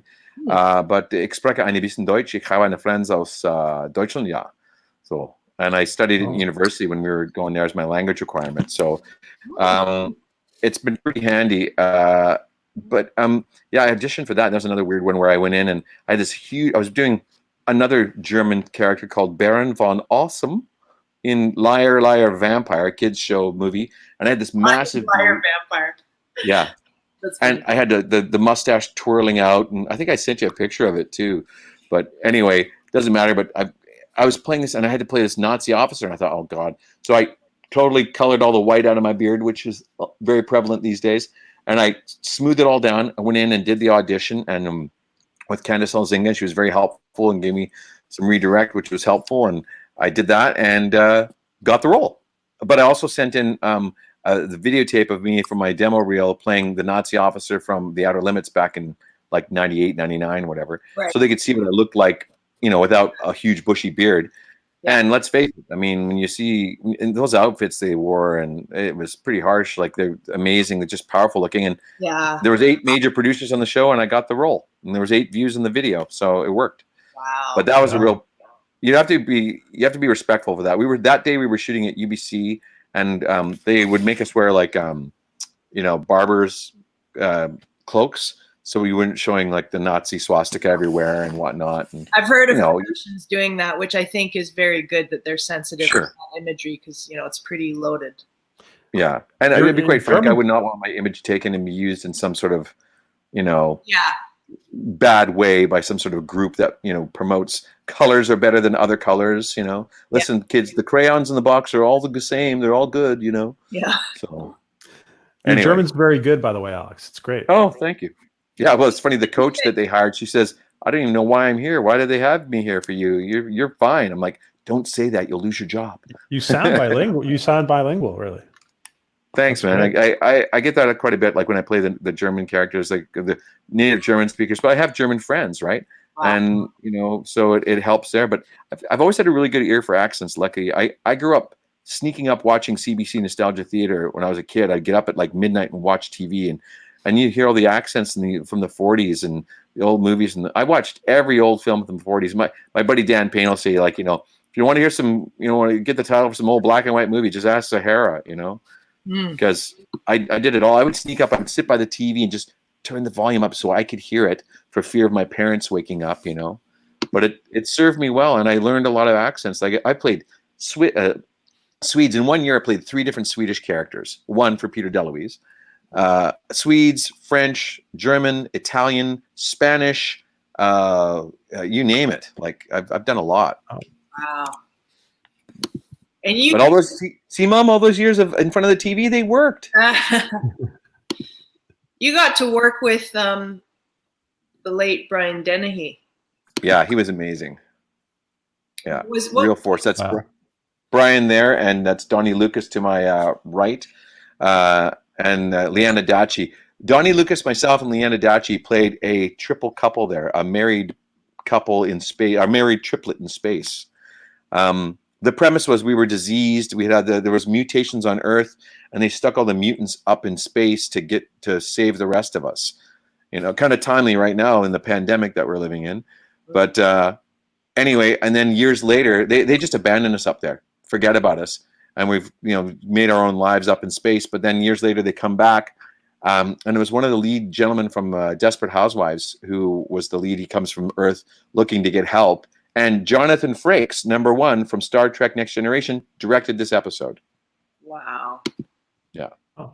But Brian was awesome. Like him and John Hurt was the other big star in the show. And Lori Triolo, a local woman here, was in it. And who else? Oh, gosh, it'll come back to me here. But anyway, it's funny because they'd be rehearsing, and Brian's pretty like, he's out there, his characters, blah, blah, blah, blah. And he'd improv a little bit, and John Hurt would say, is that the end of the line then? Oh, lovely. and then he would say his line. Yeah. You know, and then Brian would go off again and all right then. And he would just say his line. It was awesome. That's so cool. Yeah. But it was so cool. Like, you know, he's an icon of stage and screen, as is John Hurt, and they've both passed away now, unfortunately. So, but it was such a privilege. Like, honest to God, I'll tell you straight up, the one fan letter I've ever written in my life, and the one person I really wish I would have met was Kirk Douglas. Oh, wow. Yeah. I read his autobiography, The Ragman's Son. I read that coming back from Europe on a trip I took in 1990 to Europe, and I got it in Heathrow Airport, and I read a big chunk of it on the way home, and it really appealed to me. It spoke to me because like his dad was a ragman. He went around picking up dirty rags in the that was his job in this factory, that the other workers were, when they were done with the rags, would just drop them on the floor, and that was his job to pick them up. Well, my dad was a maintenance man and maintenance foreman for like 20 years. Mm-hmm. And it just a lot of similarities in some respects, you know, and it just, yeah. I the only family letter I've ever written in my life, I wrote to him, didn't hear back, but that's okay. I still love you, Kirk. You know, but I wrote a fan letter back in the 80s. Did you have hopes until recently? Did you have hopes until recently? Oh God, yeah, of course. I would have loved to have met him, you know, yeah, it would have been amazing. But, you know, I'm just glad that, look at his body of work, and he was so driven and yes, I mean, we all have, here's another thing about playing a character. Like we said, there's a guy who had character flaws, but also had an amazing life and was an amazing person too. Yeah. So you don't have to be perfect to be a good person. Remember when he was like 90 years old and he was doing push-ups on stage, one-handed push-ups? Oh no, that was Jack Palance. That was Jack Palance. Was that Jack Palance? Oh, yeah. Okay. Yeah. Sorry. But even still, yeah, I know. Yeah. I mean, with Kirk Douglas, he survived a cancer, a stroke, and then he survived a helicopter crash, all in like his later years. Wow. And he lived to be 102 or 3. Unbelievable. Yeah. Well, it's funny. I actually got to meet Michael Douglas and go to the Ant-Man premiere, you know, as his like one of his VIP guests, which was pretty crazy cool. Nice. But every time Michael Douglas is in LA, he would stay with his dad, and it's just so funny hearing about, like, you know, I'm staying with my dad, you know, just like it's just like any family, you know. It's just so funny that they're just like us, you know. Yep. Well, but see, that's the other thing too. I want to say, like, I saw this thought when I was off with the doggies here and stuff. You know, we meet fans of the show, and like, I'm a fan of shows. I'm a fan. Like, we're watching Westworld right now. We're just enthralled, right? You know. Oh, I need to catch up. Yeah. It's so good. And Game of Thrones and stuff. I mean, and here we have fans watching me and whatnot. But here's the whole thing. Like, we all share that common bond of the need to hear a story or connect. Like, you ask Shannon, like, when I'm sitting here on this couch, where we at, I cry. That's why there's a Kleenex box right there, because I cry like a baby when I'm watching shows, man. Yeah. When I watched Downton Abbey, we just finished that. She hadn't seen Downton Abbey. We rewatched the whole thing. I was in tears. Like, you know what I mean? For a lot of these characters, because you care, you have empathy. Yes, I can come off a bit, like, you know, maybe gruff sometimes, or when I think I'm teaching and I'm like, come on, let's get serious here, you know. But I'm a big teddy bear, and I just like, anyway. But it's just about telling stories, and like, we're all fans. That was my point, was like, there's fans of Stargate, but I'm a fan of Downton Abbey, and we're all just humans, man. Like, come on, we need the stories. We have to be told. We want to live and have emotional experiences that we may not otherwise get. Yeah. You know? Yeah. So, Alex, what do you want your legacy to be? Oh gosh, to have a legacy. I don't know. Like, question. It's just, you know. Yeah. Well, you know, honestly, like, I worked with Howie Deutsch the other day, or a few weeks ago now, and he's a director, and he did Some Kind of Wonderful back in the day. That's the one big show of his I remember. I loved that movie. Mm-hmm. He's married to Leah Thompson, and really great guy. And he said, like, I was doing this character called Birdman on a show called Home Before Dark, and we're just watching it now on Apple TV. And I saw my episode, and I was like, well, it's pretty good. I did pretty good, right? You know. Yeah. And Howie was saying, like, you don't understand. And he looked around the room. He went to the entire cast, like the entire crew, and I was the episode. This guy doesn't really know how good he is, and they all kind of agreed and nodded their heads. And I was like, well, thanks. But I guess for me, it's like when I'm performing, I'm in the character, so I don't see myself. I can't judge my work. I've said that for years when I coach. You can't judge your own work, no matter what you think, because you're not meant to receive it. The people watching are meant to receive it. So if I'm acting and I'm judging how well I'm doing, I'm not in it. What about when a certain amount of time has gone by and you go back and watch your footage? Absolutely. Okay, so here's the difference. Like when I'm auditioning or working that way, I like a lot of people. Like, you could feel yourself floating above yourself, almost watching. Am I doing well? Am I doing well? Well, I luckily got through that out of that years ago, back in university. Funny enough, Simone, I'll share that story in a sec here. But yeah, like when you look at your work later on, like I watch the show for whatever I'm in for the whole thing of the story. I don't sit there, oh, how well did I do? Because I'm not looking for myself. I'm looking for the whole story. And if I helped carry the story forward, then I did well. Yeah.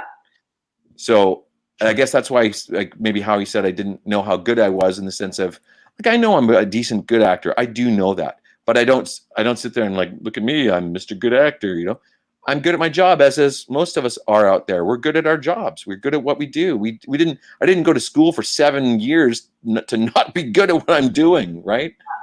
So, but real quick here, do you get nervous? Ever? No.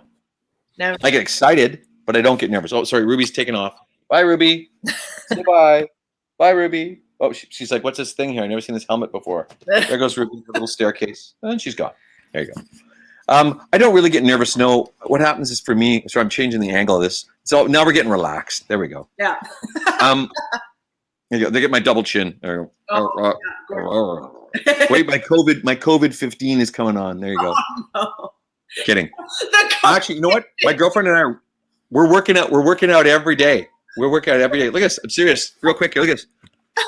There's my gym right there. My weights. Okay. Oh wow. Good Stuff. for you. The mats, and we pull all this out of the living room. Gets pulled out, and we do P90X and HIIT training. Yep. All kinds of stuff. So there's the bad hair again. Anyway, but real quick, in university, I was doing with JB Brockenden. Remember JB? I know of. I didn't actually meet him though. Okay, all right. So forgive me, but he was one of our instructors, and we were doing a scene from Hedda Gabler, and I'll get to this story real quick, because I did the scene. I played Judge Brack, and it basically was telling Hedda Gabler's character in Sweden in the 1800s that, and still to this day, women in Sweden cannot directly inherit from their father. They have to be willed it, right? You have to be willed. It's a very patriarchal society. Anyway, so I go to tell her, like, look, you're going to be my little love toy, or you're not getting nothing, because I've got control of the estate, right? Yeah. And she's a very strong woman, and she's been shooting pistols and stuff. Anyway, we do the scene, and JB was one of the best teachers ever, because he didn't know bullshit. And he would just go, he was sitting there, he always eating his lunch or snacking, and yeah, he's the original Dr. Evil. Yeah, Mr. Zahara. Yeah, that was shit. Yeah. You want to try that again? Because it's not about what you feel up there on stage. It's about what the audience gets. And we didn't get nothing. You want to try that again? I'm like, yes, JB, I do. Oh, man. So I turn around, get ready to do with my scene partner, Allison, and I get ready to go. And dudes, I tell you, boom. That's the moment it became an actor. The walls shot up. I could see the walls of the building we were supposed to be in. I could smell the gunpowder and the carpeting, and the scene happened, and the scene was over. And JB goes, "Well, Mr. Zahara, how was that?" I said, I couldn't tell you, JB. What do you mean you couldn't tell me? I couldn't tell you because I wasn't there. Perfect. You remember that. We're moving on. Nice. But that's the second that it dropped in, because I stopped watching myself act. I stopped observing myself act, and I just acted. And my character took over and drove the scene, and Alex Zahara went to the back seat and went to sleep. And got the hell out of my way. And I tell you, since that day, and that's why I did get nervous when I did Sherlock Holmes. I played Sherlock Holmes in Baskerville at the Arts Club. I've done a fair bit of theater too. And that was tough, because it was a high energy comedy farce. And like, let's face it, it's Sherlock Holmes. He talks a lot. And I had a majority of the lines. I don't know, majority. I had a lot of lines. Shouldn't say majority, but anyway. Can you give us your Sherlock Holmes? Exactly. That's a picture of me right there, Sherlock Holmes. And thank you, Stargate fans. A bunch of you were at GateCon here, and a bunch came out. I think something like 70 Stargate fans came out the weekend of GateCon, which was opening weekend of the play, and came to see the play. I know. Hooray. Where's my stuff? Just a minute. Here we go. Hooray! Hooray! Can you, Alex? Can you give us a few lines as Sherlock? Sure. How was it, man? Yeah. How's it going? All right. Good morning, Watson. Yes. How are we this morning? Yes. Well, look at the cane. You can see from the bite marks on the cane, you could indicate that it was a dog. Not a small dog, not a large dog, but a medium dog. I would say he was, I said, nothing but a spaniel. And how do you know that, Holmes? Because I'm looking at the front window and he's there right now. So, stuff like that. Yay! Bravo! Yeah. Awesome. Wow. Anyway. It was really cool. Like the dialogue still there. Like someone will probably tell you this too, but like really good dialogue sticks with you. Like second year of university, we had to come back with the opening monologue of Henry V memorized. There. Okay, so that's Mike Wasco in the middle. He played like 9, 12, 15 characters, just crazy. And that's Mark. Gosh, his last name is escaping me. He played Watson. Anyway, but amazing cast. Kirk Smith and Lauren Bowler, and they, three of them, Kirk Smith, Mike Wasco, and Lauren Bowler, played like 48 or 50 characters. What? Yeah. Really? Yeah, amazing quick changes, and it's a hilarious comedy called Baskerville, and it's amazing. If you ever get a chance to see it, go check it out. Wow. But anyway, we were saying about something else, and I've lost my train of thought. Oh, there we are again. Yeah. Say again? That's you and dear Watson? Yeah, yes, Dale Watson. But it was really good. John Murphy directed it. It was at the Arts Club here, and then we toured it for a couple of months around BC. But it was like just this amazing stuff. Like we have the technicians would, like when we would travel, like people like Watson and Holmes or whatever, or Watson was going to the Baskerville estate, and this technician would, like, he'd open up his suitcase and a cutout of the mansion would pop out, and they would project with light from behind out of the guy's suitcase to project the mansion on the screen. Oh, that is so cool. Yeah. And we did stuff where we filmed live video of us in the theater, like running up and down, and then they played it in silhouette on the back of the stage running around, and we would cross into the stage. We'd go down into the stage, off the stage into the audience, and you talk directly to the audience. Now, there's Lauren Bowler. She is the Carol Burnett of Canada. Let me tell you that. Oh, really? So funny, so good. And right moments before that chaise lounge would be wheeled on stage, I would grab the top of it, spin it around like 180 degrees, just as she would jump and flee and like land on that thing, and I would hold it in place, and she would land like that. It would stop the show every night, because the second before she was a little newspaper boy, Cockney newspaper boy, going blah blah blah, and then I would say, "We must interview Mrs. Whoever blah blah blah," and then her newspaper boy would go, "Oh!" and run off stage, and we'd all be like staying in character, like what?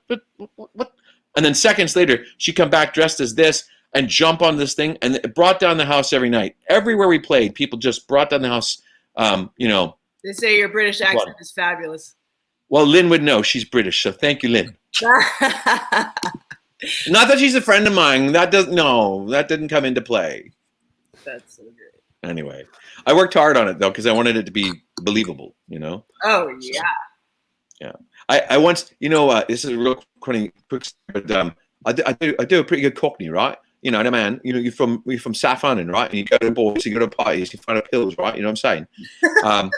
But I did that for a show called Mojo years ago, and we did it here with Peter Stebbings, Cam Yarchai, Bob Fraser, a bunch of local actors. But I met the head of BBC Comedy, John Plowman, back in 2005, I think it was, back at the Banff Television Festival. We got talking, and he goes, and he put Absolutely Fabulous on the air, all the great British comedies. Yeah. And he put like Ricky Gervais. They filmed in his office as the head of the BBC Comedy. They filmed in John's office. And so we're sitting there, we're talking, and I talk about my accents. He's like, yeah, you Canadians, who people think you could do a good accent, whatever. And I said, all right. So I did my accent. We sat there for like a couple of minutes, talking about this, and he goes, pretty fucking good. I love it. Simone, I have a lot of questions from the chat that I wrote down. Can I ask you? Yeah, sure, hit it. Sorry. Chatting No, later. there's just Madison asked, what is your favorite genre to play?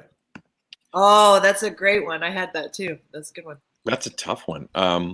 You know what? Like, it's gonna sound terrible, like a cop out, but whatever I'm playing, like I have a really good time, whatever I'm doing. But in terms of like, I have to admit, I like doing westerns because I grew up playing cowboys and Indians and poo, and all that sort of stuff. So, and one of the first big films I got to do was with Open Range with Kevin Costner and Robert Duvall, and it was such a positive experience that yeah, Annette Bening, Sir Michael Gambon, Michael Jeter, like I've lucked out. I've got to work with some really good people. Yeah. And there's another quick Stargate tie-in with that. That was the one I was shooting. That's what I told you earlier. I was supposed to do the Stargate with Metamorphosis with the bald head. Yeah. And that was when I had to fly to Calgary to do Open Range, then go back to Stargate, then go back to Calgary for another 3 weeks. And it was really cool. Like David Valdez, who's one of the lead producers, and he did all Clint Eastwood's films over the years. He said, like, we really wanted you in this film right from the get-go, but just we couldn't find a place for you until this role sort of came up or whatever, and you were available. I'm like, oh, thanks, man, because I originally auditioned for the foil, the antagonist character to oppose Costner's character, but I was like 15 years at least too young, Yeah. So, but it was really cool. And then Costner took my hand when I first got there, shook my hand and said, Alex, thank you for coming. Really, we appreciate you've done a lot of good work at TV and stuff and film. And I really appreciate you being here. And I go, Kevin, if I can call you Kevin. He goes, yep, call me nothing but. I said, the thing is, you don't realize is I'd pay you to let me be here. So thanks for Yeah. Anyway. What other questions you got there, PJ? Let's see. Well, do you want me to keep going, or do you want to ask one? Yeah, do it. Okay. Or Simone, chime in too. What's your favorite genre, though? Yeah. Well, people ask me like, what would I want to be on, and I think, I like things that are all encompassing. So, like for instance, movie franchise wise, I would like if they did a new Need for Speed movie franchise, kind of a la Fast and Furious. But I like doing action, comedy, and drama. Yeah. So I like doing it all. That can fall under sci-fi. That can fall under anything. Sure. I like the triple. Yeah, like some of the most human characters I've ever played have been the aliens on Stargate. The most heart. You know what I mean? Yeah, for sure. And I imagine that's really freeing for you to be able to do other world kind of characters, right? Totally. People have always said to me too, like, you can't act on it. There's no real acting with that. I've heard a lot of other actors, but you can't act as that. It's just a mask. I'm like, well, that's why you don't get to do that, because it's not. There's another one we never saw, and what was this from? Babylon 5: Legend of the Rangers. Wow. And I played a Minbari warrior. Wow. Yeah. Cool. It was a TV movie. We did a backdoor pilot TV movie. Unfortunately, it aired opposite the New England Patriots football playoff game, and we beat out Dune on the West Coast as the highest rated sci-fi TV show or movie ever aired.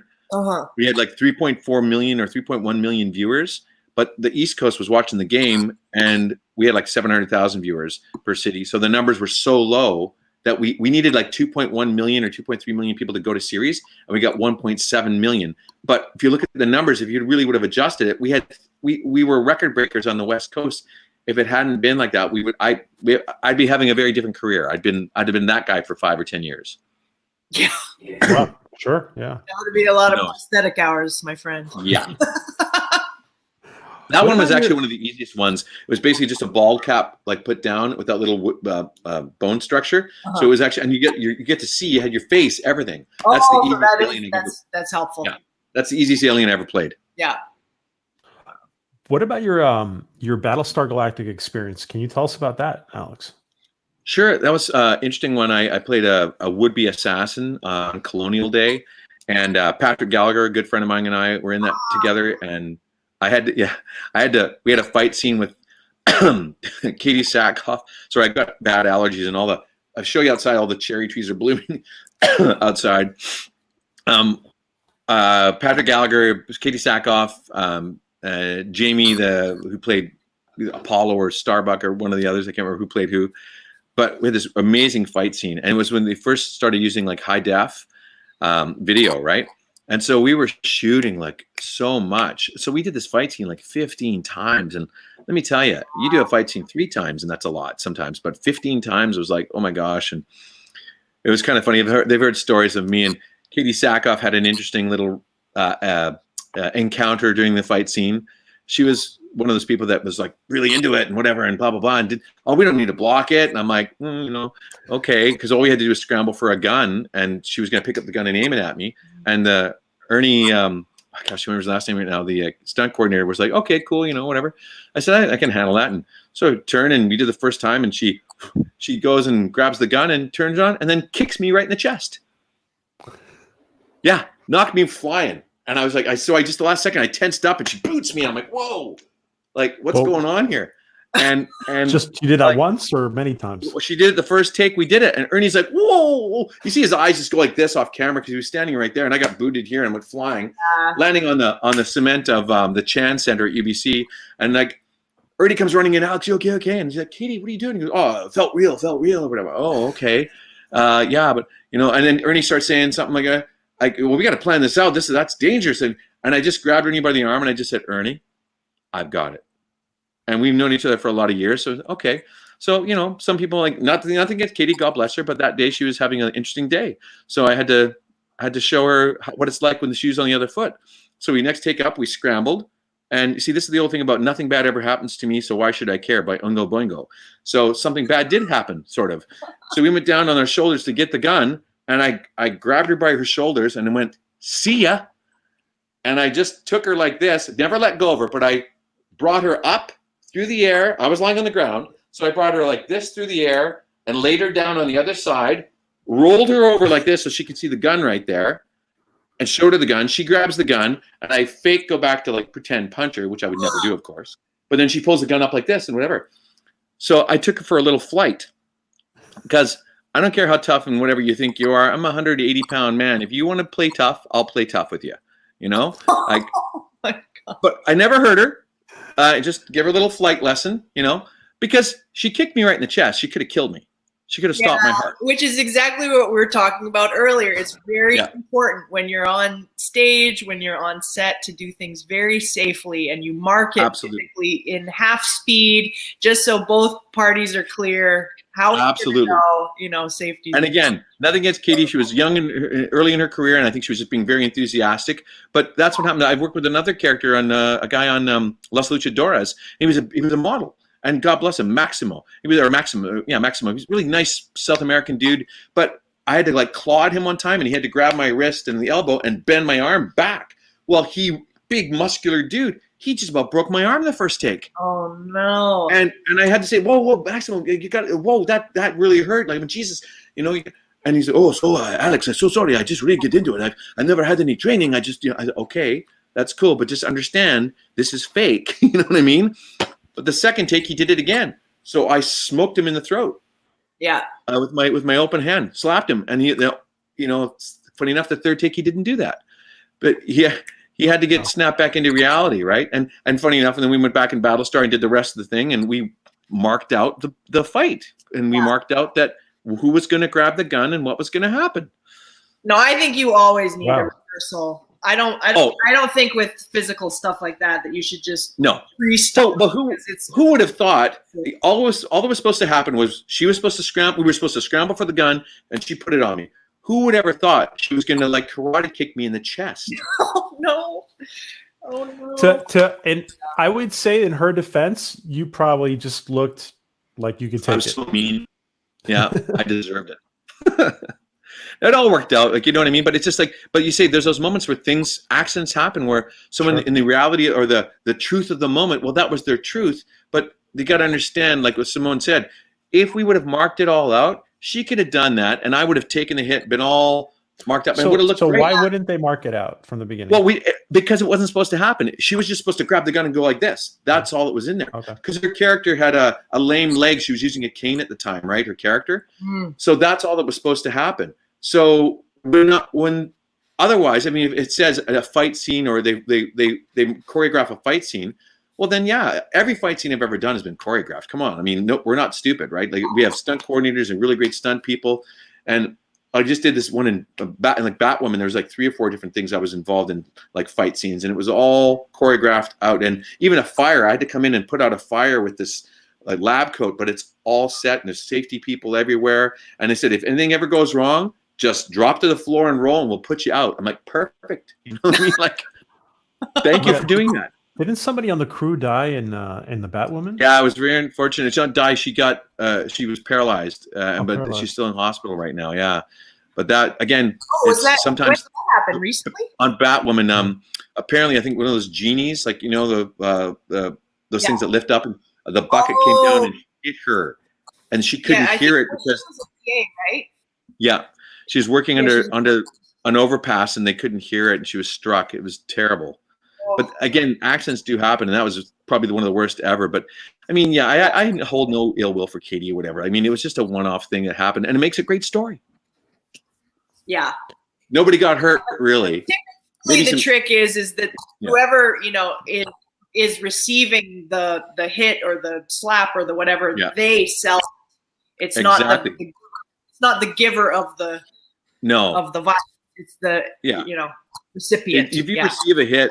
Yeah, like I can, like again, I can run across a room, plant my feet on your chest, push off, and you sell the kick, right? I've been in a million fights, and it's all about the person that's selling it, that's getting beat up. Because let's face it, if you really hit somebody, like that's it, one take, we're done. You know. Yeah. So, I've moving on. Really bad stories where there was a choking scene and a guy like paralyzed a woman's half of her face because he was squeezing too hard. Wow. I've heard of other things where people, they get their shoulder dislocated because something went wrong. I mean, that's really tough. I mean, some of those things are irreversible. No, I know, and I've heard stories too. Like, Richard Hatch, God bless him, he's passed away, but he told a story on set where, like, he said he really gets into it, and he can't hold back because he's really into it at the moment. He's an actor, and I'm like, Patrick Gallagher and I sat there going, well, so are we, but we've been trained and we can learn to pull a punch and not hit. And he said he did this. Richard Hatch said he did a movie when Battlestar was on, and he played like a pirate space adventure thing, and like, the stunt guys, in his mind, the stunt guys were paid to get hits. That's their job. I'm like, no, they're paid to accidentally get hit. Or, if that happens, they take the hit and whatever, so the actor can keep going. Well, he said he was really punching these guys in the film. And we're like, Patrick and I are both going, what? Like, why would you do that? And anyway, and then he says at the end of it, at the end of the last scene, they kicked the crap out of me. And like, they really were hitting me. And I'm like, hey, I'm the actor. And we're both looking going, dude, you got your head on wrong there. But I think that stems from people not being trained to, like I did. Simone and I both did extensive fight training. I did sword training in university. Like, I've done plays where I've had full on, like, 2 sword fights with a short sword and a long sword. And you got to go and do your thing. And you're trained so that if I do an overhead slash, I'm trained to stop right here. Because if my guy forgets to do the block, if I look at his face, I'm going to follow through and kill him. So I look. We look at his face. I look where I'm going to hit. I look in his eyes, and we maintain eye contact the whole time doing the fight. Because if you look where you're going to hit, and you'll hit the guy, right?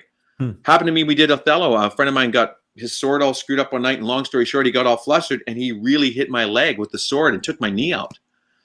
And so I had to tell the guy. Yeah, I had to tell the guy playing Iago to cut me on the right leg tonight because I'm going to be limping already. So anyway. But things happen. Yeah. But so that's a thing that a lot of people don't know is how important it is as actors to have movement training. It's very important to, and they would do, those kind of exercises with us in our training that, Alex and I did, where you would, move very slowly across a room and you learn different techniques and spatial awareness and, and all of these other safety things to do with body.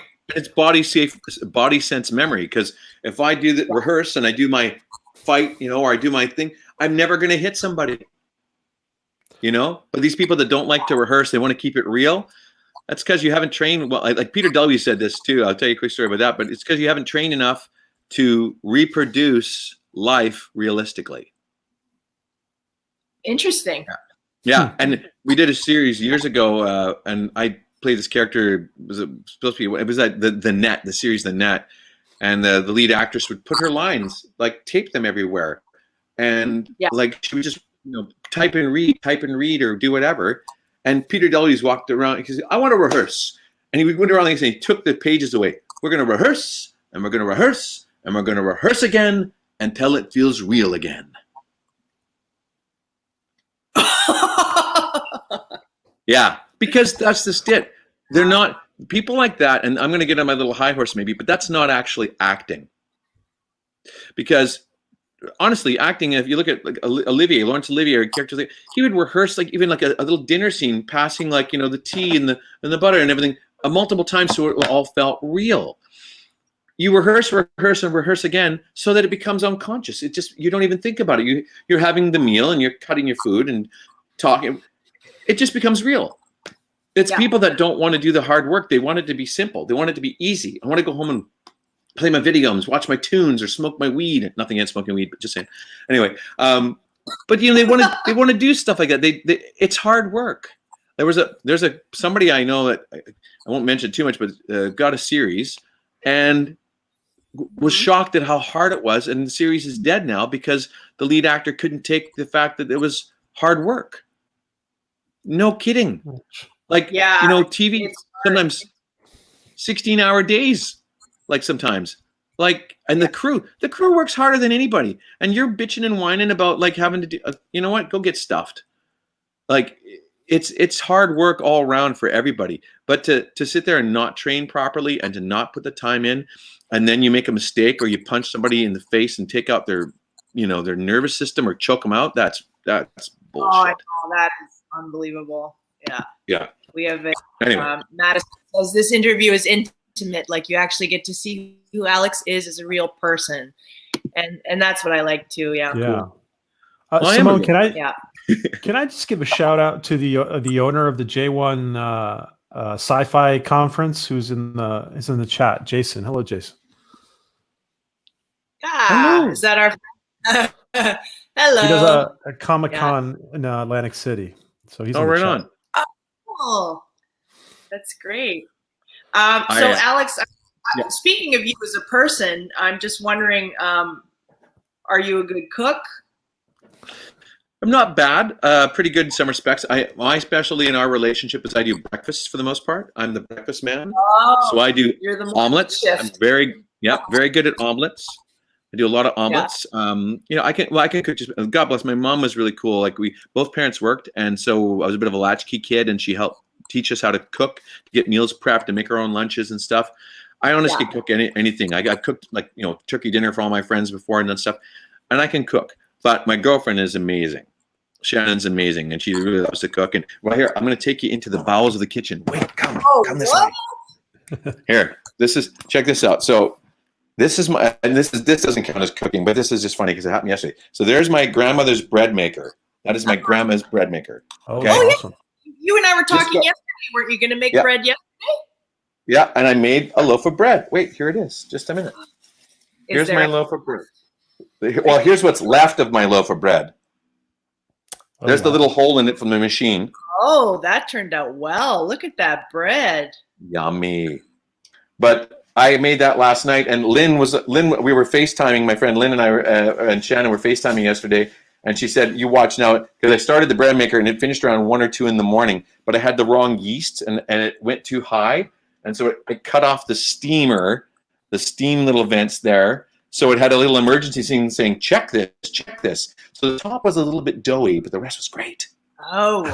But look here, Shannon made bagels. Just a sec, here. Shannon made bagels. There's the bagels right there. Hang on. And so I've seen people do bagels before. Does she do it out of a pan and she boils them? She did it. She put it in a pan and boiled it. Look. Oh, bagel. Yummy. Okay, this isn't fair because now we're getting hungry. Oh, yeah, wow. I know. They're amazing. She boiled them in a deep pan and then cooked them properly, like in the oven, like with the whole everything. Look, there's my taxes. Look. Getting ready to do my taxes. Don't show us sensitive information. Jeez. Oh, not that sensitive. Trust me. I'm a Canadian actor. We don't make that much money. Alex, I have another question from the chat. Sure. How many? Have you ever heard of some Bird of Prey asks? Have you ever heard of any Star Trek actor getting hurt with a Klingon weapon? Oh no, I haven't heard of that, but I'm sure it's happened. I'll tell you one fun one on Stargate. The Stargate series. Corin Nemec and I had a little fight scene where he had to push my character, and again, I had like one like. It was the Metamorphosis guy, and one eye was all screwed up, couldn't see, and this had a white lens on it, so I could barely see. And he gave me a good shove, and I hit the back here, the thing or whatever, right? You know. And Peter Delbys is like, "Whoa, hey, we're just walking it through or whatever." And Corin didn't mean to do it, but it was just accidental because I couldn't see that he was going to push me. I couldn't see his hand. Yeah. Like, you know what I mean? But see, it's little things like that where like something it's totally accidental, whatever. You never know, right? Stuff happens, and like he can't see that. I can't see, you know, like I'm looking right at him, yet I couldn't see his hand coming. So stuff like that happens. But I'm sure, I think I heard a story somewhere in Star Trek World where a guy got one of the bat lifts right in the head or something. Like, ugh. Oh, Yeah. wow. And I think he had like the. Pardon me? Got one of the what? It's the Klingon weapon, like the Klingon sort of weird sword they have, you know. And they were doing a battle scene, and I think he got caught in the head, but luckily he had his like Klingon mask on, and it saved him from getting crunched. Oh wow! Yikes! Anyway, there you go. Oh wow! Look, my shopping list. Is that in your pocket? Yep, right there. There you go. Anyway, what are your favorite quotes? What are some of your favorite quotes, Alex? Oh, here, I'm going to give my favorite quote of all time. And it's from Richard Bach, an author. And he wrote Illusions, The Adventures of a Reluctant Messiah. Also, Jonathan Livingston Seagull. That's the work that he's mostly known for. But it's a great book. And in it, it says, your only obligation in any lifetime is to be true to yourself. To be true to anyone else or anything else is not only impossible, but it's the mark of a fake messiah. That's great. And that's really good. To me, what that means is like to be truthful to yourself. Like when you asked me to be on this, Simone, I thought, yeah, you're a cool friend of mine, known you for years. Yeah, I'd love to support your show. Let's do that. But like if say your friend, you know, wants you to help move or whatever, right? You know, or something, but you're already working that day. Yeah. And you don't want to you don't want to not help your friend, but you don't want to say no and whatever. So you try to squeeze both things in. Well, you're not honoring yourself or your friendship with them by trying to work, showing up late and getting there and helping them move. And being kind of half there. Half there. Yeah. So being truthful to yourself of saying, like, hey, yes, I can help you, but I can't be there till like 7 o'clock. Perfect. Fine. So that everybody's on the same playing field. We know we're honest, but being truthful to yourself, like just honor the fact that if you take care of yourself, you take care of all those around you. Don't depend on other people to take care of you emotionally, and life's a lot better. Take care of yourself. Yeah. Be truthful with your friends and your lovers and your family, you know, and there's some people in life that are a little toxic and you got to keep them. I had a great quote where you got to step back with love from those people.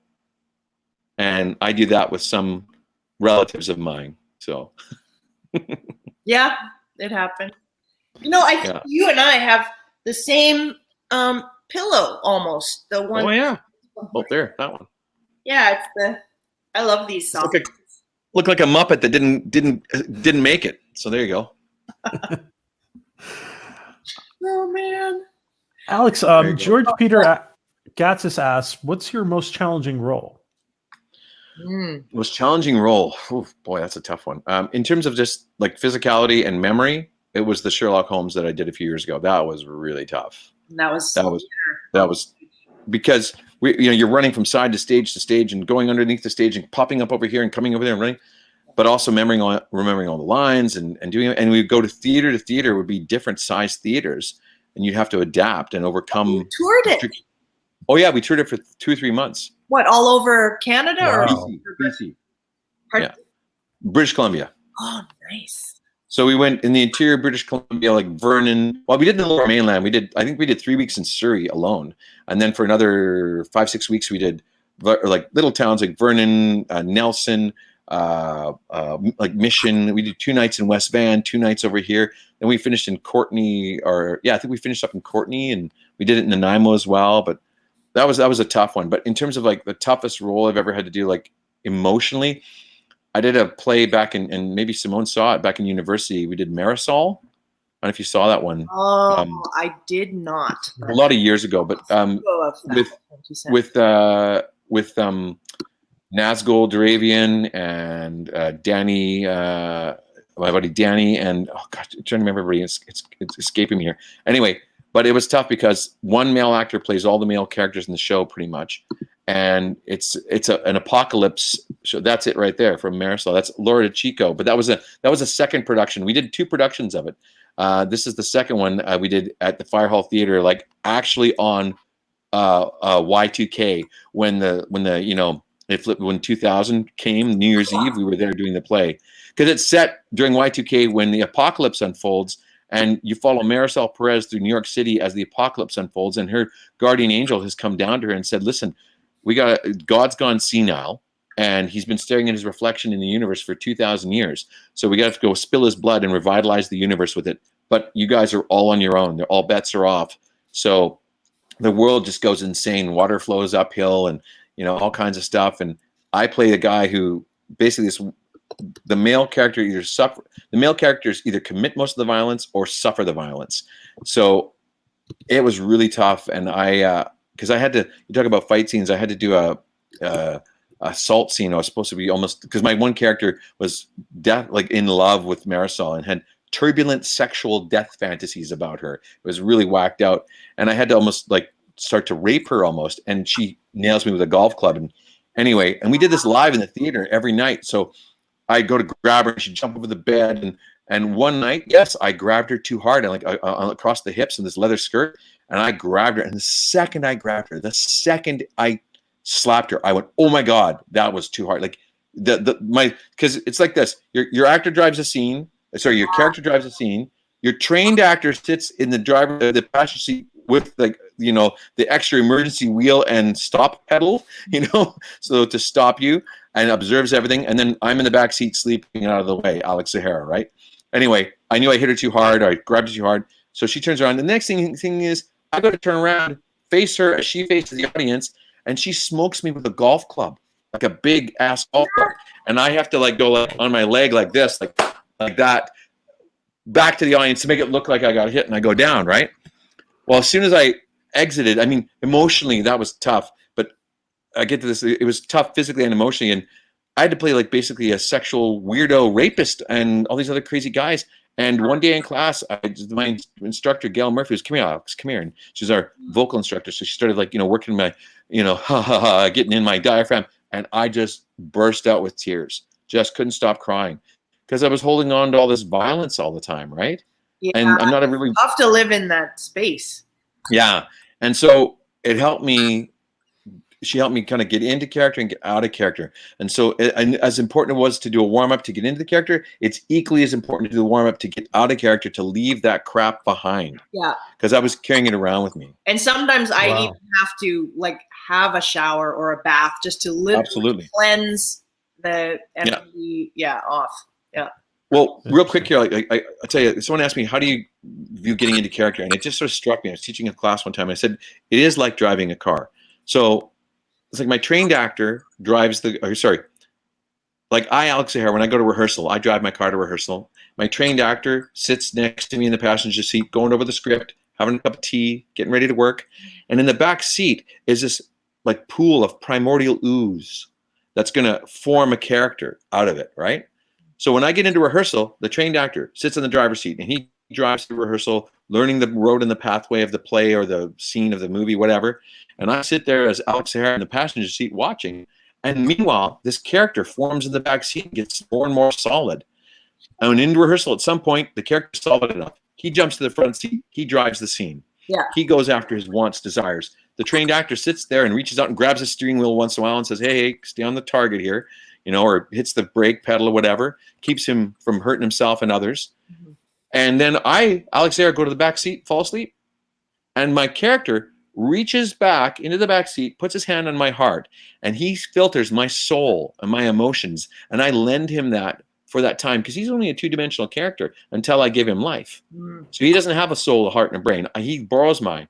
He taints it, colors it, whatever, whether he's a good guy or a bad guy. And at the end of the day, he keeps all of that and filters clean my soul back to me. And then we all switch seats. The character goes to the back seat and goes into the primordial ooze again. He's gone. My trained actor sits in the passenger seat. Doesn't have to be on book anymore. He has a cup of tea, licorice, on the way home because it's my favorite, and I drive us all home. I love that, Alex. That's great. Thanks. Black licorice or red licorice? Normal licorice, just black licorice. The red licorice is an abomination. So. Oh, I disagree with you. I'm the opposite. That's okay. Black and red, two sides of the same coin. But I mean, licorice tea is licorice tea. It's just fennel or whatever, right? But I do like black licorice and not red licorice. There you go. Anyway. Alex, what's an ideal role that you want to play that you haven't gotten a chance to play yet? People always ask that. And I tell you, the role I would have, not always, I shouldn't say, this is the one question it's asked. I would have loved to have played Hamlet back when I was young enough. Because I had a real eye-opening experience as an actor playing Hamlet in scene study with Neil Freeman. We were told to pick a... What's that, Simone? I was just telling the audience, Neil Freeman is our Shakespeare guru, who's no longer with us, but he was one of the best. He was amazing. Yeah, Shakespeare instructors. Totally. I took on like the to be and not to be monologue, right? And first time into class, and I started it off, and Neil cut me off right away and said, this is Alex Zahara right here. He said, Alex Zahara tries to walk up a mountain when he should really just be climbing over a molehill to start, because I'll set myself the biggest challenge. Right. But I wasn't prepared for it. It's like a climber going up Everest who's done a couple local mountains. You know what I mean? It's not the same at all. So I got really mad. I thought, well, how dare you? Don't hardly know me in my mind. Did he not want you to do that piece? No, he didn't. He said, I'm going to give you another one, and you do another Hamlet monologue, and then you work your way up to this one, because this is the big monologue. You're not experienced enough to take on that big monologue. And you know what? He was right. I did the other monologue, and the other monologue is like, what was it? Oh gosh, I can't remember what it is right now. But I did it, and it really built on. It was like, was it like fire on it? He said, there's the words he was fire on it. It is an unweeded garden that grows to seed, and things rank and gross in nature possess it merely, that it should come to this. But 2 months dead. No, not so much. Not two. It just came to it. And then you go back to be or not to be. Yeah. And it's the whole thing. It's like, and Neil did a great thing where he took a pocket full of change at one time and said, listen, you have to give her different values to things. It's not to be or not to be. That is the question, whether it's noble in the mind. That's bullshit. It's all the same crap. It's to be or not to be. That's the question. So there's three different things: to live or to die. That's the question. And so he took out a pocket full of change, and he said, okay, how important is it to be to him? I said, well, it's pretty important. It's like a loonie. Okay, throw a loonie down. Like $1. And what about to not to be? Same thing about a loonie. Okay. About what's the even more important thing? That Hamlet's discovered the question that he's been agonizing over. It's to either to take my life or to stay here and fight this fight. So that's a toonie. So we threw all this change. I went through the monologue, and he put all this change in, and he forced you to do this, like, to be or not to be. That is the question. Whether it's nobler in the mind to suffer the slings and arrows of outrageous fortune, or take up arms against the sea of troubles, and by opposing end them. So he made you assign different values to every concept and idea.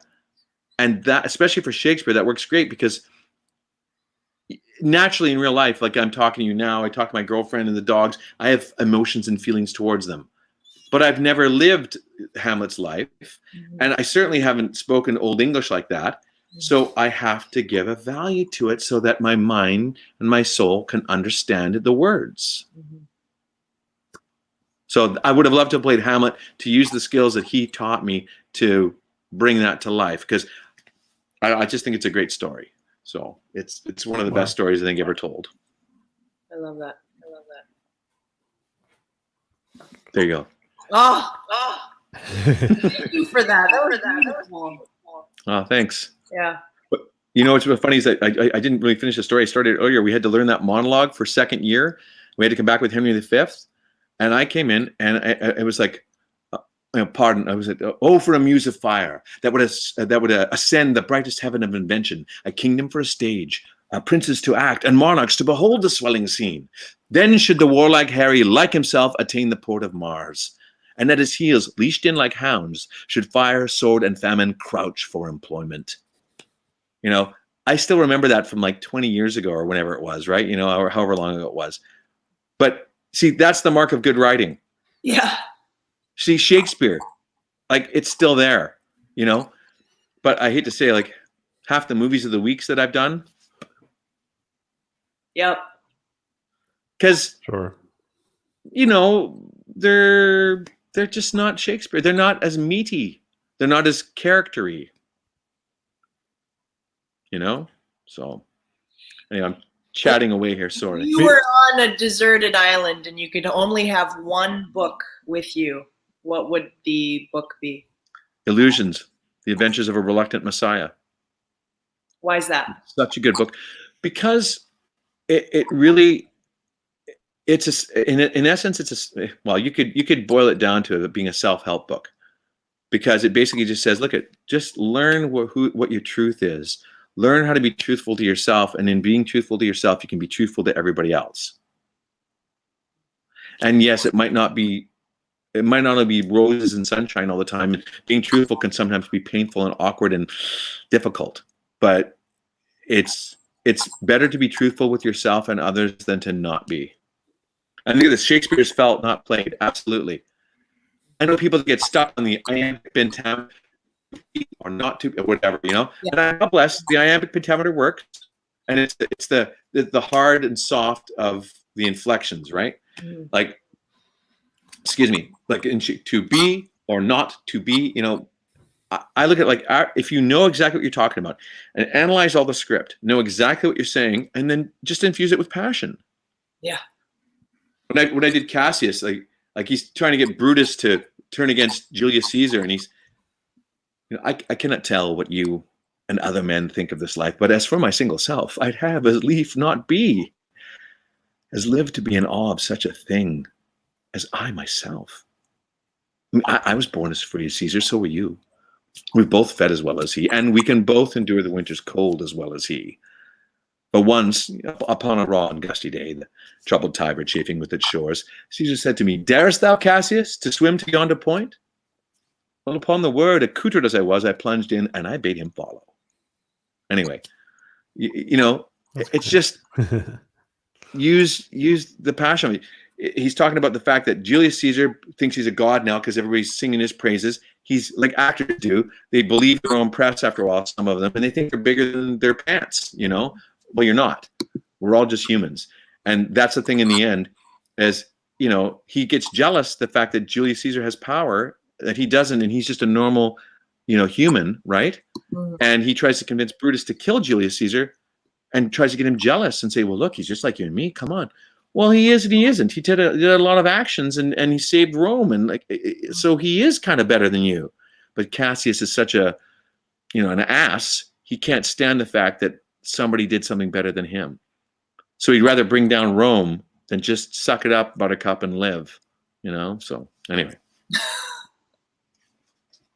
Oh, here comes Ruby. Oh, maybe not. Oh, sorry. See, I'm being a bad partner. Shannon's taking the doggies out, and it's my turn, and I should be doing it. Oh, well. Alex, I have one more question here from the chat. One more question. That I had a couple of people who are actors in the chat asking, do you have any advice how to practice acting during confinement, during quarantine? You know, I think like Simone and I are doing here, you know, you go online and you could do scenes, like pick a scene or from an audition or something you've done or from a movie or whatever, and work it over like Skype or whatever. Do that. I do that even today. Like if my buddy Kai and I, like he's in LA and here we'll run lines over the phone or on Skype or whatever. You know, my buddy Dan, same thing. If we can't get together, we run stuff over the phone. Shannon, my girlfriend, is an amazing reader and we work and do stuff. She's my lucky charm. I've booked more work since she and I got together about a year and a bit ago than I have in years, because I have a really great partner to work with, and I don't have to travel anywhere. It's great. And are there voice-over auditions happening right now? Oh yeah, I just did one the other night. So yeah, you're still doing some voice work. And I actually went into the studio and did a few sessions, and they're practicing really safe, practices. They're cleaning the studio out. They're airing it out. They're like wiping everything down. Some of the places even have these little like little socks that go over the earmuffs, or the cans. Yeah. And yeah, some guys even saying you got to bring in your own microphone if you want, and that's cool. Yeah.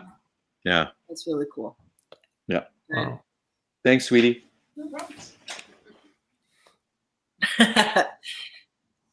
Alex, what about, just one more question for me? What about mentors in your life? Have you had mentors? Yeah, for sure.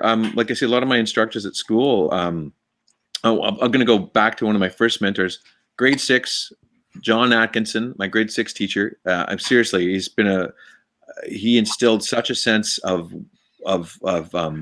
responsibility when you act and being a human. He used to call us, Master Zahara, Mistress Bailey. He would, use these names like this, and he read to us every day out loud. He read The Hobbit every day out loud. Oh, that's so cool. And other books. Yeah. But he was just like, it was very much, take responsibility, for your actions. Don't rely on others. And so John really did that. And a couple of years ago, I went back to Grand Prairie, my hometown, and was doing a charity thing.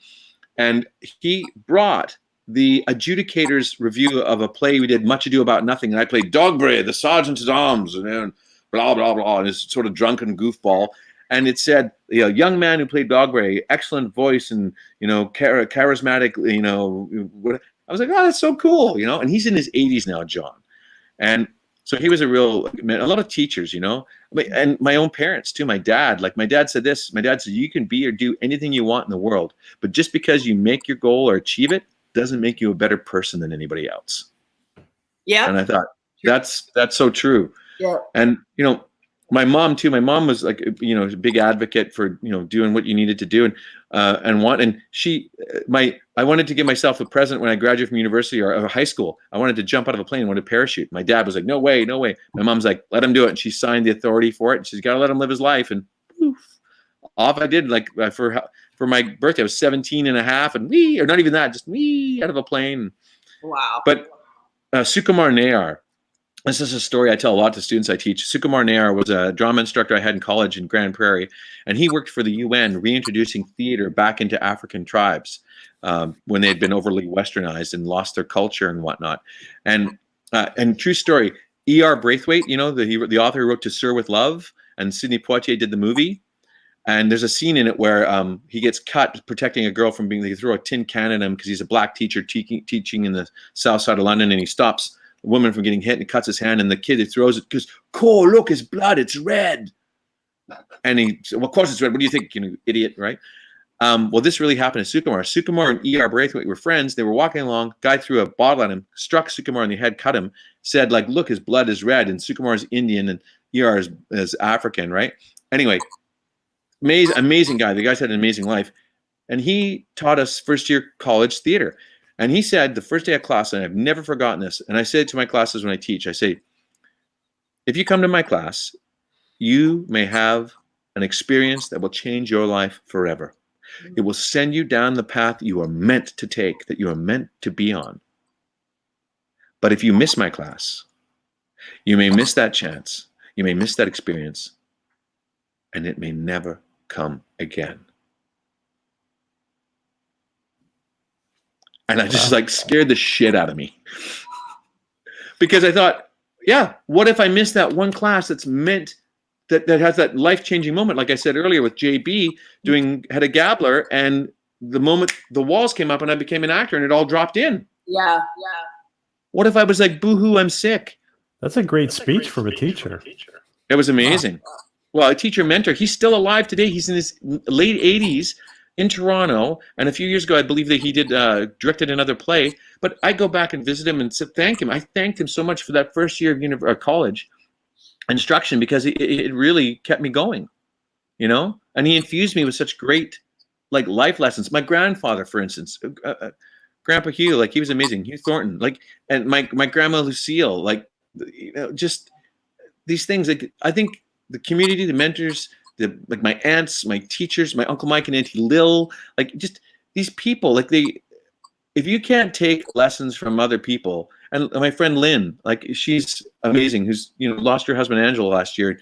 She's staying so strong and yet so vulnerable, and so she's still out there. She hasn't collapsed. She's living and getting it out there, and it's lessons. If you just look, everything you need to know about life is right here.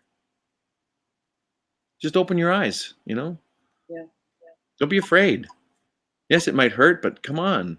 What do you want to be? Live in a safety little net your whole life? Someone said to me once, you gotta fall in and out of love like 100 times, and you gotta get smacked down to get back up in order to play that. And I was like, you're right. Because a lot of theater schools in Europe, they won't accept you unless you're in your mid-20s or older. Because you got to live life to play life. So that's my thought. Yeah, and I feel like that's why travel is so important for people too. Yeah. And real quick, I just want to say to everybody, for all the weirdness that's going on here with the pandemic and the shutdown, just thank you for staying sane and staying at home and protecting each other and yourselves. And we'll see what it comes out in the wash and everything else. But I mean, it's important to care for yourself. And listen, take some me time. You might be stuck in the home with your partner. Well, take a couple hours and say, this is the zone of Alex. This is the zone of Shannon. And you'll keep your bubbles apart for a bit, and it'll all be well. But thanks everybody for doing that. Yeah. Oh, Simone, before I forget, you guys had an earthquake in LA last night, didn't you? Apparently at midnight there was one, but I felt one the week before, and I think was I on camera when it happened? I don't know, or I was talking to somebody and it happened, and I was like, whoa. I was like, 2020, just calm down. Just calm down. That's nuts. Quaking. It's like, that's one thing we don't need right now. No kidding. Yeah. I've only ever once been in an earthquake here in Vancouver that I really remember feeling, and I was in my apartment, and all of a sudden just a boom, and I'm like, what the hell was that? Yeah. Felt like a truck, a big dump truck had hit our building or something, right? Yeah. And then car alarms were going off. I'm like, what? I know that was an earthquake, like it was pretty weird. But I saw on Facebook this morning there was a bunch of people posting, had an earthquake. So anyway. And PJ, sorry, where are you again? I'm usually in New York, but I'm stuck in Spain near Madrid right now. Oh, you're in Madrid? Yeah. Well, not in Madrid, but I'm south of Madrid. Yeah. Right. I spent some time in Madrid. I went there. It was really cool. Oh, someone said, Madison, this is great life-changing advice. Oh, cool. Well, you're welcome, Madison. I hope it helps. That's the thing for me is always I had a great teacher said this, take what you can from me and use it. If you can't use it, just put it on the shelf because maybe in the future it'll be handy. But that's just it. I always think there's lessons to be learned everywhere. Don't exclude. Oh, here comes Ruby. Oh, well, there we go. Don't exclude anything. Ruby, this is Ruby's habit. She comes in after she comes. Sorry, a heavy moment. Relief. She comes in and she plays with her little toys. Oh, look at that little nugget. There you go. But I mean, again, it's just take what you can learn. Yeah. But that was the greatest thing. David McMurray Smith, he said that. Take what you can and use it. And what you can't use, just keep it for later. So we have squeaky time in the background. Ruby, come here. Hey, come here. Use this instead. Ruby. Anyway. Alex, is there anything you want to promote? Anything you want to plug? I don't want to promote. I think I want to promote self-happiness. Let's all just, calm the hell down in the States a little bit and just relax.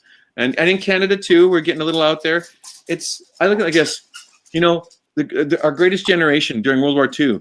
My grandpa served in the army. He was separated from his wife for years, and all these other people. And yet we all made it through, and they're called the greatest generation for a reason. Let's try to match that at least. I think we do, with all our modern conveniences and telephones. I think we can wait on a haircut a while, and just calm down because we don't know everything. I said the other day, I'm not an immunologist. I'm not an epidemiologist. I'm not a doctor. I'm not whatever. These people went to university for years to understand their trade, as truck drivers, as nurses, as shop owners and restaurateurs. Let's just all calm down a little bit and let's let things play out a little while longer, because not being able to go to work, I know it's bad, the bills have to be paid, etc. But I said in a post, do you want to have a little bit of life or die? Yeah. No. And taxes. I do know a lot of people that are COVID positive, and I do know people that passed away, and it is real. It really is real. I mean, I know that's the thing. People get me like, oh, this isn't real. It's all fake. I'm like, you know what? Like, put your tin hat back on and your little tinfoil hat on and enjoy your day, because this is not true. It's real. I've had friends. We have friends in town here that are suffering through it. And like I said, I had pneumonia 2 years ago, and a year and a half, and I almost died. And that was regular pneumonia. Like, I had 105, almost 105-degree fever, 103.8. It packed me in ice and stuff to save me. Yeah. But this disease eats your lungs and just tears you up. And look at this poor guy in New York. This Tony Award-winning Broadway actor just lost his leg because of blood clots. So it's not just that. There's other health issues that are coming up around it. And I think we just got to all just calm the hell down and have a little faith, in the experts, as it were, because I'm not an expert.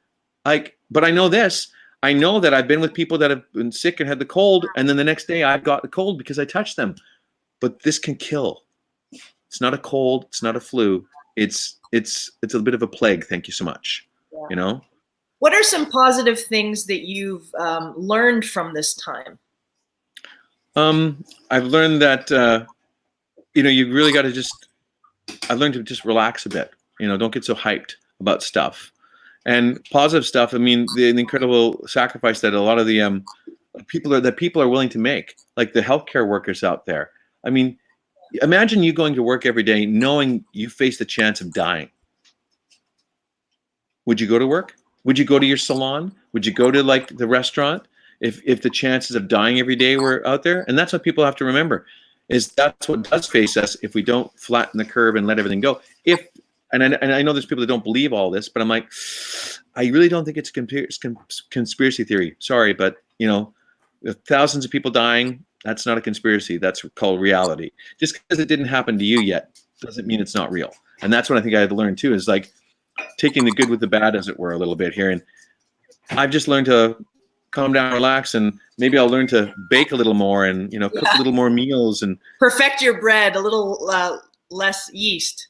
A little less yeast. I think that's just it. Is just maybe just to calm down and be a little more kind, because I can get off on my rants of the bad drivers and this and that. And there was one on the news the other day as there's less drivers on the road, so now more people are speeding at high rates of speed. Well, I've seen it. I've been on the highway, but it's just like, gear down, Zahara, because there's nothing you can do about them. I can only do about myself. So I got to stop that barking off about things I can't control.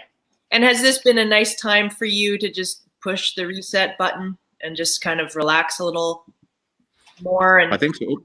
My computer just went off. Hey, there we are. Not busy time. Yeah, I mean, Shannon and I have been pretty good. Hey, honey? Mm-hmm. We only had one little tiff. That was it, right? Not strangling each other yet. We're not strangled each other yet. So, yeah. No, it's been nice, No, but it's been good. And we've been, like, finding other things to do together. And, we do go out and walk the dogs at night, and it's been going good. But that's the thing. I think it's just about, realizing that, hey, at the end of the day, we're all just humans here. And we're not, this isn't rocket science. It's called just relax, and it's going to be okay. Keep calm, move on. Yes. Yeah. What about you? What have you learned? Well, I've been having a lot of fun because I definitely, I've spoken on a previous interview that I really am keen on building up my immune system and making sure I get the vitamin C and zinc that I can out of food. The sad thing is that I initially stocked up because I could foresee this all happening. So I stocked up like crazy. With a lot of food, but now my fresh produce is waned and my frozen vegetables are starting to disappear as well. So I feel like there is a grocery run at some point. And I'm one of those people where I don't really want to pre-order it and have someone touch my stuff and decide which avocado I'm going to get, because I'm very specific on like the firmness and the ripeness or non-ripeness of whatever I'm ordering. Right. So Right. I feel like I do want to go to the grocery store myself, but then I'm not sure like how dangerous that really is. I mean, you know, obviously mask it up and wear glasses and gloves probably, and, you know, wipe everything down and, you know, sanitize it, of course, when it comes back. But so, you know, that's a thing. But I've been trying to grow little vegetables like organic tomatoes, baby tomatoes, and I've got a little celery sprout I've got going. Good. This channel has been wonderful for me, and I'm probably one of the busiest people in quarantine that I know of, where a lot of people are just burning through Netflix shows, but I actually haven't had time to really relax in that way much at all. Well, good. So I'm hustling, you know, this whole time. Very, very busy just with other life things. But, you know, I think it's a great time for people to just evaluate what a calmer life maybe is like. Yeah. You know, You can appreciate stuff a bit more. You appreciate the simple things of life. I like the doggies. And also, I think it's a great time for people to do all those things that they always say, oh, I don't have time to do that. Yeah. Well, now you have time to go through your phone and clear out all the photos you don't want, or make that photo album, or, you know, do that hobby, that art, or whatever it is. So I think there's lots of positive things for people. Totally. And I should positive things too. I should probably go soon and make dinner here or whatever, because my partner Shannon's been so lovely and kind and remaining quiet in the background and whatnot. But I realized we've been talking almost 3 hours now. You've been so generous, Alex. Thank so you generous. so much. Enough of Zahara. There you go. What do you want to say? Thanks to you both for hosting, Simone hosting us and PJ hosting and co-hosting and whatnot. And yeah, it's good. Anybody wants to reach out, like, you know, I got my website there or whatever, but alexzahara.com. And, you know, just give a shout and send an email and say howdy, and let's all stay human. Yes, I've posted all of the links to Alex Zahara and PJ and myself in the description links below. So please follow them. And yeah, if you haven't already, please like and subscribe to this video, this channel. And Alex, you are just the best. Thanks, Simone. You too. What a fantastic interview. Thank you, Alex. Oh, PJ, thanks. I give you a virtual handshake. I'll give you a hug.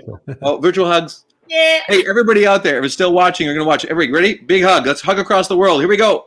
Everybody, come on. There you go. I do that all the time. You ask Shannon, we do it all the time. We hug, don't we, honey? Yes, he does. I do it all the time. I hug my mom. I go, okay, giving you a big hug. Here we go. There you go. And my mom lives in a care home, and I call her 2 to 3 times a day. I've done that for years, just so she can do that. So we need to do that for each other so we stay sane. So I will call you later. All right. Take care, everybody. We love you. Woo, yay. Well, more of that stuff. There we go. Woo, yay, there we go. All right. Thanks for your questions. And if you want to ask more questions, send me an email and I'll answer them. Okay? Yay. I love it. Bye. Thank you, Alex. Thanks, Simone. Everyone for tuning in. Thank you to Alex and PJ. And everyone, stay safe. Much love and take care of each other. Indeed. All right. Bye, everyone. Bye. Bye.